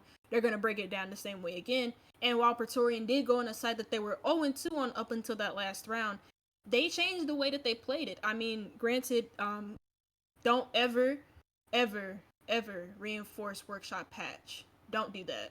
If you're holding back. Unless you're defending workshop. Yes. But other than that, it's a questionable one. But we'll move past it. We move into our next series. It is Laburnum Gaming taking on Barney's Trusted Dinosaurs. The winner takes on Pretorian on Saturday. In the grand finals, the loser moves on to play Maestria Friday night, or if you're NA, Friday afternoon, in the 3rd place matchup. The consolation game will be our next deciding factor, but the second semifinal, that's tomorrow. That's it for us. The first semifinal done, dusted, and down the drain. 7-4s across the board, but most importantly, the final of the 3 went in the favor of Pretorian. I've been time delayed. That has been Wumby. We've had Trippin running both observation and production in the background, and he'll continue to do so tomorrow as Laburnum Gaming take on Barney's Trusted Dinosaurs. We'll see you then.